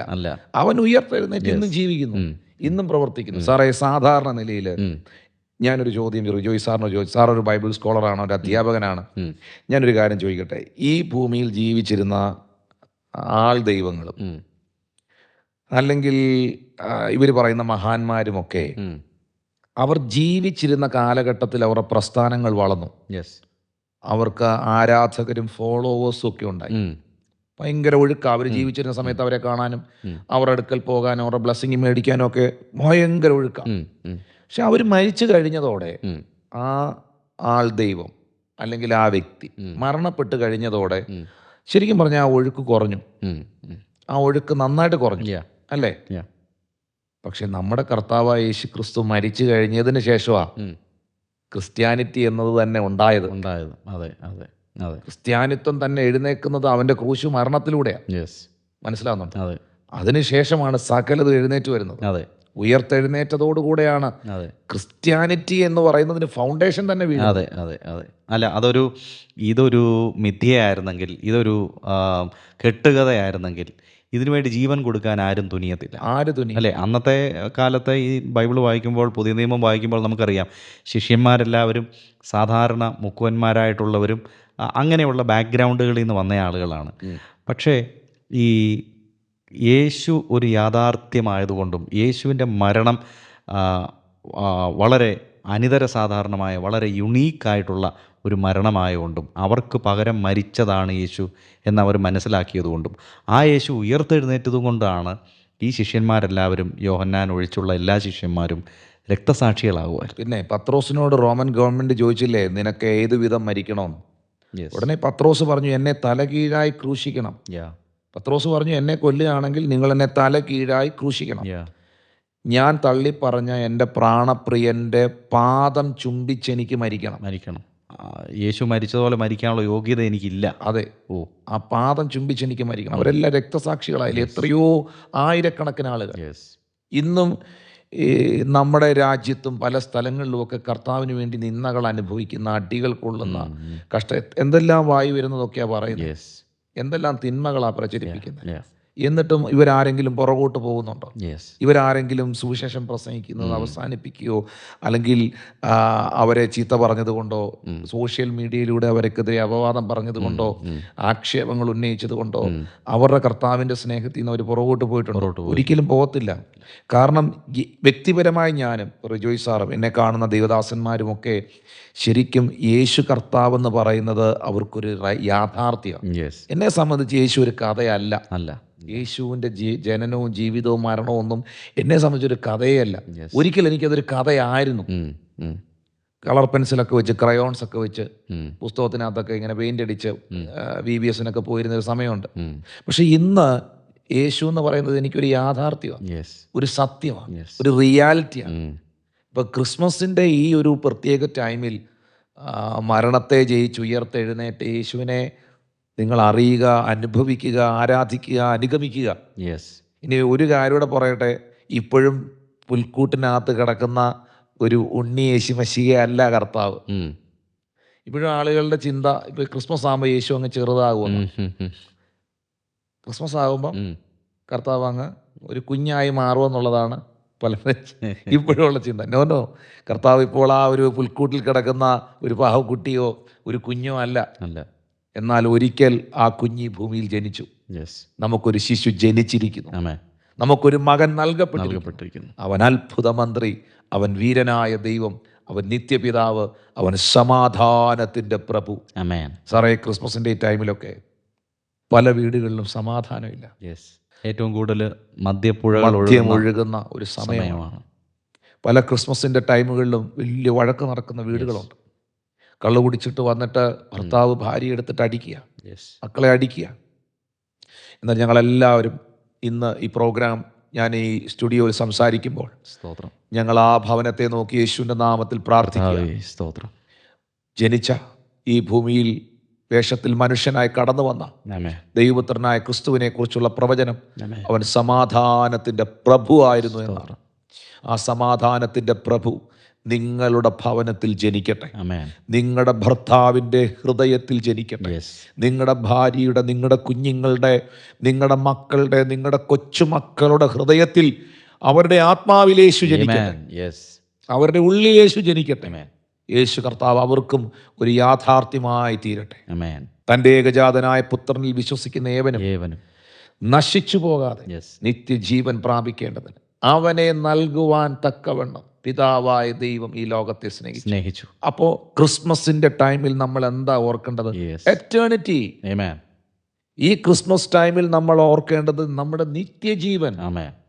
മരണാനന്തര ജീവിതം, യെസ് നിത്യത, എറ്റേണിറ്റി. ആമേൻ. ഹല്ലേലൂയ. കാരണം ദൈവം തൻ്റെ പുത്രനെ ഈ ഭൂമിയിലേക്ക് അയച്ചത് നമ്മെ രക്ഷിക്കുവാൻ വേണ്ടിയാണ്. യെസ് തൻ്റെ ഏകജാതനായ പുത്രനിൽ വിശ്വസിക്കുന്ന ഏവനും നശിച്ചു പോകാതെ. യെസ് മക്കളെ, ക്രിസ്മസ് നിങ്ങളെ ഓർമ്മിപ്പിക്കുന്ന സത്യം. റിജോയ് സാറിനോട് ചോദിച്ചു ഈ സീസണിൻ്റെ റീസൺ എന്താണ്? റീസൺ പറയാം. ഈ ക്രിസ്മസ് നിങ്ങളെ ഓർമ്മിപ്പിക്കുന്ന സത്യം, നിങ്ങളാരും നശിച്ചു പോകരുതെന്നാണ്. യെസ് യെസ് നിങ്ങളാരും നശിച്ചു പോകാതിരിക്കാൻ, നിങ്ങളുടെ കുടുംബം നശിച്ചു പോകാതിരിക്കാൻ, നിങ്ങളുടെ ജീവിതം നശിച്ചു പോകാതിരിക്കാൻ, നിങ്ങളുടെ കുഞ്ഞുങ്ങൾ നശിച്ചു പോകാതിരിക്കാൻ ദൈവം തൻ്റെ പുത്രനെ ഈ ഭൂമിയിലേക്ക് നിങ്ങൾക്ക് വേണ്ടി, ആ കൈയൊന്ന് നെഞ്ചത്ത് വെച്ചിട്ട് പറഞ്ഞേ, എനിക്ക് വേണ്ടി ദൈവം തൻ്റെ പുത്രനെ ഈ ഭൂമിയിലേക്ക് അയച്ചു. ഒരു വ്യത്യാസവുമില്ല. എല്ലാവരും പാപം ചെയ്ത് ദൈവ തേജസ്സില്ലാത്തവരായി തീർന്നു. എന്നാൽ അവൻ്റെ കൃപയാൽ ആ പിതാവായ ദൈവം നമ്മളോട് കാണിച്ച, യേശു കർത്താവ് നമ്മളോട് കാണിച്ച ഗ്രേസ്, ആ ഗ്രേറ്റ് ഗ്രേസ് നിമിത്തം, ആ മഹാദൈവം കൃപയും നിമിത്തമാണ് പ്രിയപ്പെട്ടവരെ നമ്മൾ ഈ ഭൂമിയിൽ രക്ഷിക്കപ്പെട്ടത്, അനുഗ്രഹിക്കപ്പെട്ടത്. അതല്ലേ ബൈബിളിൽ എഴുതിയിരിക്കുന്ന, ഞാനും നിങ്ങളും സമ്പന്നരാകുവാൻ അവൻ ദരിദ്രനായി ഈ ഭൂമിയിലേക്ക് വന്നു, വേഷത്തിൽ മനുഷ്യനായി. വളരെ ഇമ്പോർട്ടൻ്റ് ആയ ഒരു വാക്യമാണ്. എന്തിനു വേണ്ടിയാണ് ദൈവത്തിൻ്റെ പുത്രൻ അല്ലെങ്കിൽ ദൈവമായവൻ പുത്രനായി വന്നു? ദൈവമായി, രാജാതിരാജാവായവൻ, കർത്താതി കർത്താവായവൻ, ദേവാതിദേവനായവൻ, സർവശക്തനായവൻ എന്തിനു വേണ്ടിയാണ് വേഷത്തിൽ മനുഷ്യനായി ഭൂമിയിലേക്ക് വന്നത്? അവൻ മനുഷ്യനെ പോലെ വിശന്നു, അവൻ മനുഷ്യനെ പോലെ ദാഹിച്ചു, അവൻ മനുഷ്യനെ പോലെ കരഞ്ഞു, അവൻ മനുഷ്യനെ പോലെ ഭക്ഷണം കഴിച്ചു, അവൻ മനുഷ്യനെ പോലെ മനസ്സലിഞ്ഞു, അവൻ മനുഷ്യനെ പോലെ പ്രവർത്തിച്ചു. എന്തിനു വേണ്ടിയാണ് അവൻ മനുഷ്യനായി മാറിയത്? എബ്രായർ 2:14 വായിക്കുന്നു, മക്കൾ ജഡരക്തങ്ങളോട് കൂടിയവരാകൊണ്ട് അവനും അവരെ പോലെ ജഡരക്തങ്ങളോട് കൂടിയവനായി മരണത്തിന്റെ അധികാരിയായ പിശാചിനെ തൻ്റെ മരണത്താൽ നീക്കി ജീവപര്യന്തം മരണഭീതിയിൽ അടിമകളായിരുന്നവരെയൊക്കെയും വിടുവിച്ചു. ദൂതന്മാരെ സംരക്ഷണം ചെയ്യുവാനല്ല, അബ്രഹാമിൻ്റെ സന്തതിയെ സംരക്ഷണം ചെയ്യുവാനത്രേ അവൻ വന്നത്. അതുകൊണ്ട് ജനത്തിൻ്റെ പാപങ്ങൾക്ക് പ്രായശ്ചിത്തം വരുത്തുവാൻ അവൻ കരുണയുള്ളവനും, യേശു കരുണയുള്ളവനും ദൈവകാര്യത്തിൽ വിശ്വസ്ത മഹാപുരോഹിതനും ആകേണ്ടതിന് സകലത്തിലും തൻ്റെ സഹോദരന്മാരോട് സദൃശ്യനായി തീരുവാൻ ആവശ്യമായിരുന്നു. അവൻ മനുഷ്യനായി ഭൂമിയിൽ വരേണ്ടത് ആവശ്യമായിരുന്നു. എന്താണ് ആവശ്യം? മക്കൾ, ദൈവത്തിൻ്റെ മക്കളായ ഞാനും സാറും നമ്മളെ കാണുന്നവരെല്ലാം ജഡരക്തങ്ങളോട് കൂടിയവരാണ്, മനുഷ്യരാണ് നമ്മളും. അപ്പോൾ മക്കൾ ജഡരക്തങ്ങളോട് കൂടിയവരാകൊണ്ട് അവനും യേശുവും അവരെ പോലെ ജഡരക്തങ്ങളോട് കൂടിയവനായി. കാരണം ഒരു കാക്കയോട് കമ്മ്യൂണിക്കേറ്റ് ചെയ്യാൻ ഒരു കാക്കയ്ക്കേ പറ്റും, ഒരു നായോട് കമ്മ്യൂണിക്കേറ്റ് ചെയ്യാൻ വേറൊരു നായിക്കേ കഴിയും. അപ്പോൾ ഒരു നായ വരയ്ക്കുമ്പോൾ അടുത്ത വീട്ടിൽ അത് കുറയ്ക്കും. ഒരു കാക്ക കരഞ്ഞാൽ എല്ലാ കാക്കകളൂടെ വരും. അത് കമ്മ്യൂണിക്കേറ്റ് ചെയ്യുന്നതാണ്. അപ്പോൾ മനുഷ്യനോട് കമ്മ്യൂണിക്കേറ്റ് ചെയ്യാൻ ദൈവമായിട്ട് ഇറങ്ങി വന്ന് നമുക്ക് അടുത്ത് പോയി നിൽക്കാൻ പറ്റുമോ? നോക്കാൻ പറ്റുമോ? താൻ മാത്രം അമർത്യതയുള്ളവനും അടുത്തു കൂടാൻ കഴിയാത്ത വെളിച്ചത്തിൽ വസിക്കുന്നവനുമായ സർവശക്തനായ ദൈവത്തിൻ്റെ അടുത്ത് ഒരു പ്രാവശ്യം യഥാർത്ഥമായ ക്രിസ്തുവിനെ, ഉയർത്തെഴുന്നേറ്റ യേശുവിനെ ഒരു ഫ്ലാഷ് അടിക്കുന്ന പോലെ പൗലോസ് ഒന്ന് കണ്ടതേ ഉള്ളൂ. ദമസ്കോസിന്റെ പടിവാതിക്കൽ വെച്ച മനുഷ്യൻ ഒന്ന് ഒരു 3 സെക്കൻഡ് എന്ന് വേണേ പറയാം, കണ്ണിന്റെ കാഴ്ചയെല്ലാം പോയി അടിച്ച് കുതിരപ്പുറത്തുനിന്ന് തറ വീണു. ആ ദൈവം, സർവശക്തനായ ദൈവം, മക്കൾ ജഡരക്തങ്ങളോട് കൂടിയവരായതുകൊണ്ട് അവനും അവരെ പോലെ, ഹല്ലേലൂയ, ജഡരക്തങ്ങളോട് കൂടിയവനായി, പ്രൈസ് ഗോഡ്, മരണത്തിന്റെ അധികാരിയായ പിശാചിനെ തൻ്റെ മരണത്താൽ നീക്കി. ഇപ്പൊ ക്രിസ്മസിൽ ഓർക്കേണ്ട ഒരു കാര്യം അതാ. ഉൽപ്പത്തി പുസ്തകത്തിൽ കിടന്ന ആ 3-ാം അധ്യായം 15 പറഞ്ഞ പ്രവചനം അവിടെയാ നിവൃത്തിയായി. മരണത്തിന്റെ അധികാരിയായ പിശാചിനെ തൻ്റെ മരണത്താൽ നീക്കി മരണഭീതിയിൽ അടിമകളായി കിടന്ന നമ്മെ ഓരോരുത്തരെയും, ജീവപര്യന്ത മരണഭീതിയിൽ കിടന്നവരെ അവൻ വിടുവിച്ചു. അപ്പൊ പിശാചിന്റെ ആ ഒരു പ്രവൃത്തിയുടെ ആ കാര്യത്തെ നീക്കം ചെയ്യുന്നതിന്റെ തുടക്കമാണ് ശരിക്കും ക്രിസ്മസ്. അതല്ലേ യോഹന്നാൻ, വിക്ടറി ഓവർ സൈറ്റൻ. അതല്ലേ യോഹന്നാന്റെ ലേഖനത്തിൽ എഴുതിയിരിക്കുന്നത്. പിശാചിന്റെ പ്രവൃത്തികളെ അഴിപ്പാൻ തന്നെ Yes. ദൈവപുത്രൻ പ്രത്യക്ഷനായി. യെസ്, നമുക്കിങ്ങനെ പറയാം, പിശാചിന്റെ പ്രവൃത്തികളെ അഴിപ്പാൻ തന്നെ യേശു ഈ ഭൂമിയിൽ ജനിച്ചു. ജനിച്ചു. യെസ്, ആ ജനനത്തെയാണ് നമ്മൾ ഇന്ന് ഓർക്കുന്നത്. യെസ്, ക്രിസ്മസിന് നമ്മൾ ഓർക്കേണ്ടത് ക്രിസ്മസിന്റെ കേക്ക് കട്ട് ചെയ്യുന്നതല്ല, Yeah, yeah. പിശാചിന്റെ സകല പദ്ധതികളും തകരുക. ആമേൻ. ബന്ധിക്കപ്പെട്ട് കിടക്കുന്ന അതെ, വീടുകൾ, അതെ. കുടുംബങ്ങൾ, വ്യക്തികൾ അതെ. പുറത്തു വരണം, ബന്ധനം അഴിയണം. മക്കൾ ജഡരക്തങ്ങളോട് കൂടിയവരായതുകൊണ്ട് Yes. അവന് നമ്മെ പോലെ ജഡരക്തങ്ങളോട് കൂടിയവനായി മരണാധികാരിയായ പിശാചിനെ തൻ്റെ മരണത്താൽ നീക്കി ജീവപര്യന്തം അടിമകളായി കിടന്നവരെ വിടുവിച്ചു. Amen. It is done. Yes, it is done. Yes. ഇനി വിടുവിക്കാൻ പോവല്ല, അല്ല. ഓൾറെഡി ഇത് നടന്നു കഴിഞ്ഞു, ഡൺ. അത് സംഭവിച്ചു കഴിഞ്ഞു. അതാണ് കർത്താവ് ക്രൂശിൽ കടന്ന് പറഞ്ഞത്, സകലവും നിവർത്തിയായി, നിവർത്തിയായി, സകലത് നിവർത്തിയായി എന്ന് പറഞ്ഞാൽ പ്രവചനങ്ങൾ നിവർത്തിയായി, നിവർത്തിയായി, ദൈവിക പദ്ധതികൾ നിവർത്തിയായി. ഹല്ലേലൂയ. ആമേൻ. യേശുവിൻ്റെ ജനനത്താൽ പ്രിയപ്പെട്ടവരെ, ഇന്ന് എന്നെ കേൾക്കുന്ന, ഞങ്ങളെ കേൾക്കുന്ന മാന്യ പ്രേക്ഷകരെ, ഏതെല്ലാം പ്രവചനങ്ങൾ ഈ ഭൂമിയിൽ നിവർത്തിക്കപ്പെട്ടോ അതെല്ലാം ഈ ക്രിസ്മസിൻ്റെ ഈ ടൈമിൽ നമ്മൾ ഓർക്കണം. ആമേൻ. ഈ സീസൺ വലിയ റീസണുണ്ട്. Amen. ഞങ്ങൾക്ക് ഈ ഒരു പോഡ്കാസ്റ്റിലൊന്നും പറഞ്ഞു തീർക്കാൻ കഴിയുന്നതല്ല ഇത്. യെസ്, കർത്താവിൻ്റെ പ്രവൃത്തികൾ അത്ര ശക്തമാണ്. അവൻ്റെ വാഗ്ദത്തങ്ങൾ ഇന്നും ജീവിക്കുന്നതാണ്. യേശുവിൻ്റെ ജനനം വാഗ്ദത്തങ്ങളുടെ നിവർത്തീകരണമാണ്.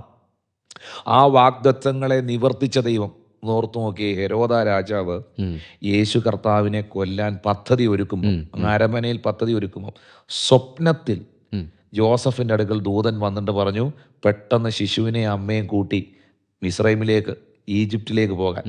ഈ ഹെരോദാവ് അവിടെ മുഴുവൻ അന്വേഷിക്കുക, പക്ഷെ കിട്ടിയില്ല. യെസ്, കിട്ടിയില്ല. ഞാൻ ഒരു വാക്കുകൂടെ ആവർത്തിക്കുകയാണ്, ദൈവീക സമയത്തിൽ ദൈവീക വാഗ്ദത്ത പ്രകാരം ജീവിക്കുന്നവനെ, പുറത്തു വന്നവനെ, നിൽക്കുന്നവനെ തൊടാൻ ശത്രുവിന് കഴിയില്ല. ആമേൻ, ആമേൻ. നിങ്ങളിപ്പോൾ നിൽക്കുന്നത് ഒരു ദൈവത്തിൻ്റെ ടൈമിലാണോ?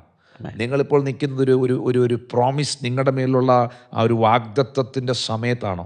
വാഗ്ദത്ത സന്തതിയെ, പ്രോമിസ് ചൈൽഡിനെ തൊടാൻ, തകർക്കാൻ ഈ ലോകത്തിലെ ഒരു ശക്തികൾക്കും കഴിയില്ല. ആമേൻ. കാരണം വാഗ്ദത്തം ചെയ്തവൻ വാക്കുമാറുന്നവനല്ല, ആമേൻ. അവൻ വിശ്വസ്തനാണ്. യെസ്, ഈ ക്രിസ്മസിന് നിങ്ങളെല്ലാവരും ഒരു കാര്യം ഓർക്കണം, my God is the promise keeper. Amen. എൻ്റെ ദൈവം വാഗ്ദത്തങ്ങളിൽ അതിവിശ്വസ്തനാണ്. Amen. ദൈവം വാഗ്ദത്തങ്ങളിൽ വിശ്വസ്തനായതുകൊണ്ടാണ് ക്രിസ്മസ് ഉണ്ടായത്. Yes, yes. അല്ല, ഇങ്ങനെ ഒരു ദിവസം ഉണ്ടാകുകയില്ല. അതെ, അതെ, അതെ. അത് ആയിരക്കണക്കിന് വർഷങ്ങൾക്ക് മുമ്പ് പറഞ്ഞത്. അതെ, അതെ. അതുകൊണ്ട് എല്ലാ വാഗ്ദത്തങ്ങളും ഇന്നത്തെ ഈ പോഡ്കാസ്റ്റിൽ നിങ്ങളെ പരിശുദ്ധാത്മാവ് ഓർമ്മിപ്പിച്ച് ഉണർത്തുന്നു. ഞാനിത് പ്രിയപ്പെട്ടവരെ, ഞങ്ങളിത് സംസാരിക്കുമ്പോൾ തന്നെ ഈ ഒരു പോഡ്കാസ്റ്റിൻ്റെ ഈ ഒരു ഷൂട്ടിൻ്റെ ഇടയിൽ എൻ്റെ ഹൃദയത്തിൽ പരിശുദ്ധാത്മാവ് ഒരു ബോധ്യം തരികയാണ്, ആമേൻ.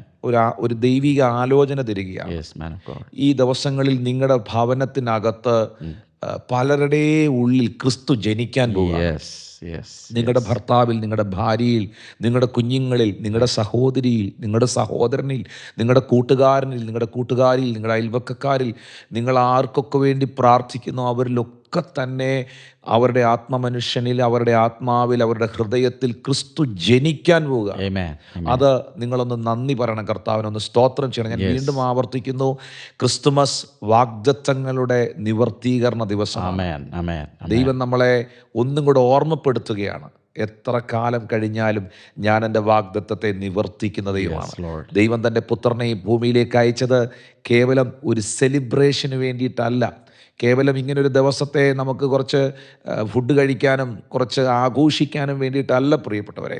ഇത് വലിയൊരു റിമംബ്രൻസ് ആണ്. ആമേൻ. ഇത് വലിയൊരു ഓർമ്മപ്പെടുത്തലാണ്. യെസ്. ഈ ദിവസം ഒരു അടയാളപ്പെടുത്തൽ. ആമേൻ. ഹല്ലേലൂയ. ആമേൻ. നിങ്ങൾക്കൊരു രക്ഷകനുണ്ടെന്നും, യെസ്. നിങ്ങൾക്കൊരു രക്ഷിതാവുണ്ടെന്നും, നിങ്ങൾക്ക് വേണ്ടി ജനിച്ച് ജീവിച്ച് മരിച്ചടക്കപ്പെട്ട ഒരു കർത്താവുണ്ടെന്നും ആമേൻ. വീണ്ടും നിങ്ങളെ പരിശുദ്ധാത്മാവ് റിമൈൻഡ് ചെയ്യുകയാണ്. ഞങ്ങൾ നിങ്ങൾക്ക് വേണ്ടി ഒന്ന് പ്രാർത്ഥിക്കാൻ പോകും. യെസ്. ഞാൻ പ്രത്യേകിച്ച് ഇന്നത്തെ പോഡ്കാസ്റ്റിൽ പ്രാർത്ഥിക്കുന്നത് നിങ്ങളുടെ ഭവനത്തിനകത്ത് വീണ്ടും ജനനങ്ങൾ ഉണ്ടാകാൻ, ആമേൻ. നിങ്ങളുടെ കുടുംബത്തിൽ വീണ്ടും ജനനങ്ങൾ ഉണ്ടാകാൻ, ക്രിസ്തു പലരുടെ ഹൃദയത്തിൽ ജനിക്കുവാൻ, മഹത്വത്തിൻ്റെ പ്രത്യാശയായ ക്രിസ്തു നിങ്ങളിൽ വസിക്കുന്നുവെന്ന് എഴുതിയിരിക്കുന്നത് പോലെ ആ ക്രിസ്തു പലരുടെ ഉള്ളിൽ ജനിക്കുവാൻ ഞാൻ പ്രാർത്ഥിക്കുന്നു.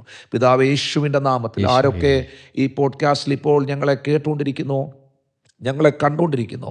ഈ ക്രിസ്മസിൻ്റെ ഈ സീസണിൽ അവർ കർത്താവിൻ്റെ സ്നേഹത്തെ ഏത് മനുഷ്യനെയും പ്രകാശിപ്പിക്കുന്ന സത്യ വെളിച്ചം ഈ ലോകത്തിലേക്ക് വന്നെന്ന് എഴുതിയിരിക്കുന്ന പോലെ ഈ വെളിച്ചമാകുന്ന ക്രിസ്തുവിനെ പലർക്കും കൊടുക്കുവാൻ ദൈവം നിന്റെ മക്കൾക്ക് കൃപ ചെയ്യണമേ. വിദ്വാൻമാരെ പോലെ കർത്താവ് ഞങ്ങളുടെ സ്വന്തം ബുദ്ധിയിൽ ആശ്രയിച്ച് യാത്ര ചെയ്യാതെ കർത്താവ് ഞങ്ങൾക്ക് കാണിച്ചു തന്ന ആ ഉദയ നക്ഷത്രമായ ആ ദിവ്യ നക്ഷത്രമായ ക്രിസ്തുവിനെ ഫോളോ ചെയ്യുവാൻ, അതിനെ അനുഗമിക്കുവാൻ നീ ഞങ്ങൾക്ക് കൃപ ചെയ്യണമേ.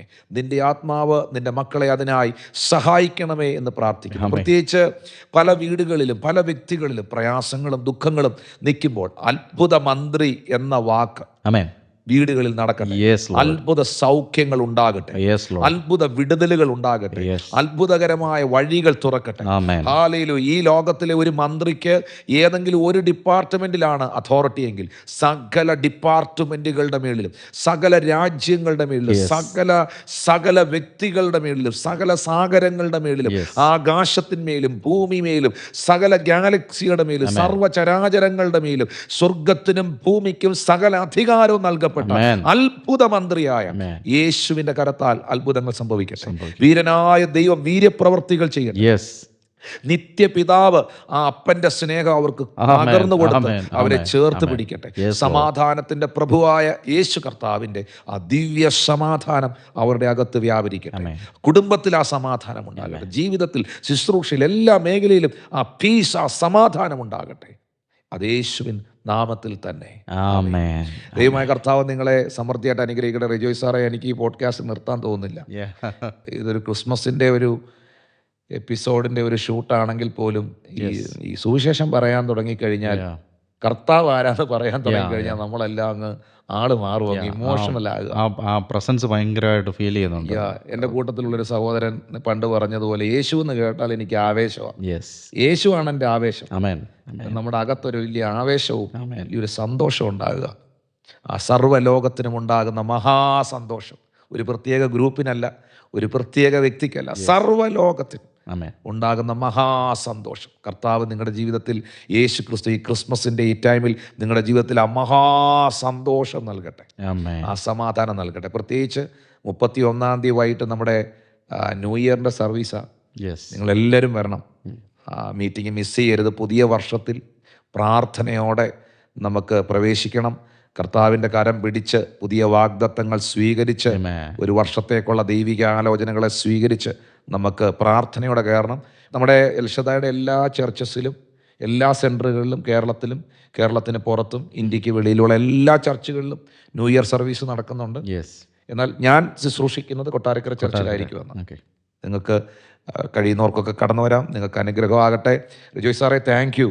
Thank you, Pastor. Thank you. I'm rejoicing in the presence of the Lord. Yes. Thanks for coming Feeling today. that mighty presence of God. Yes, absolutely. Yeah. Thanks for coming today. Amen. നമുക്ക് അടുത്ത എപ്പിസോഡിൽ വീണ്ടും കാണാം. Thank you. God bless you. God bless you. Thanks for watching Spiritual Talk with Pastor Tinu George.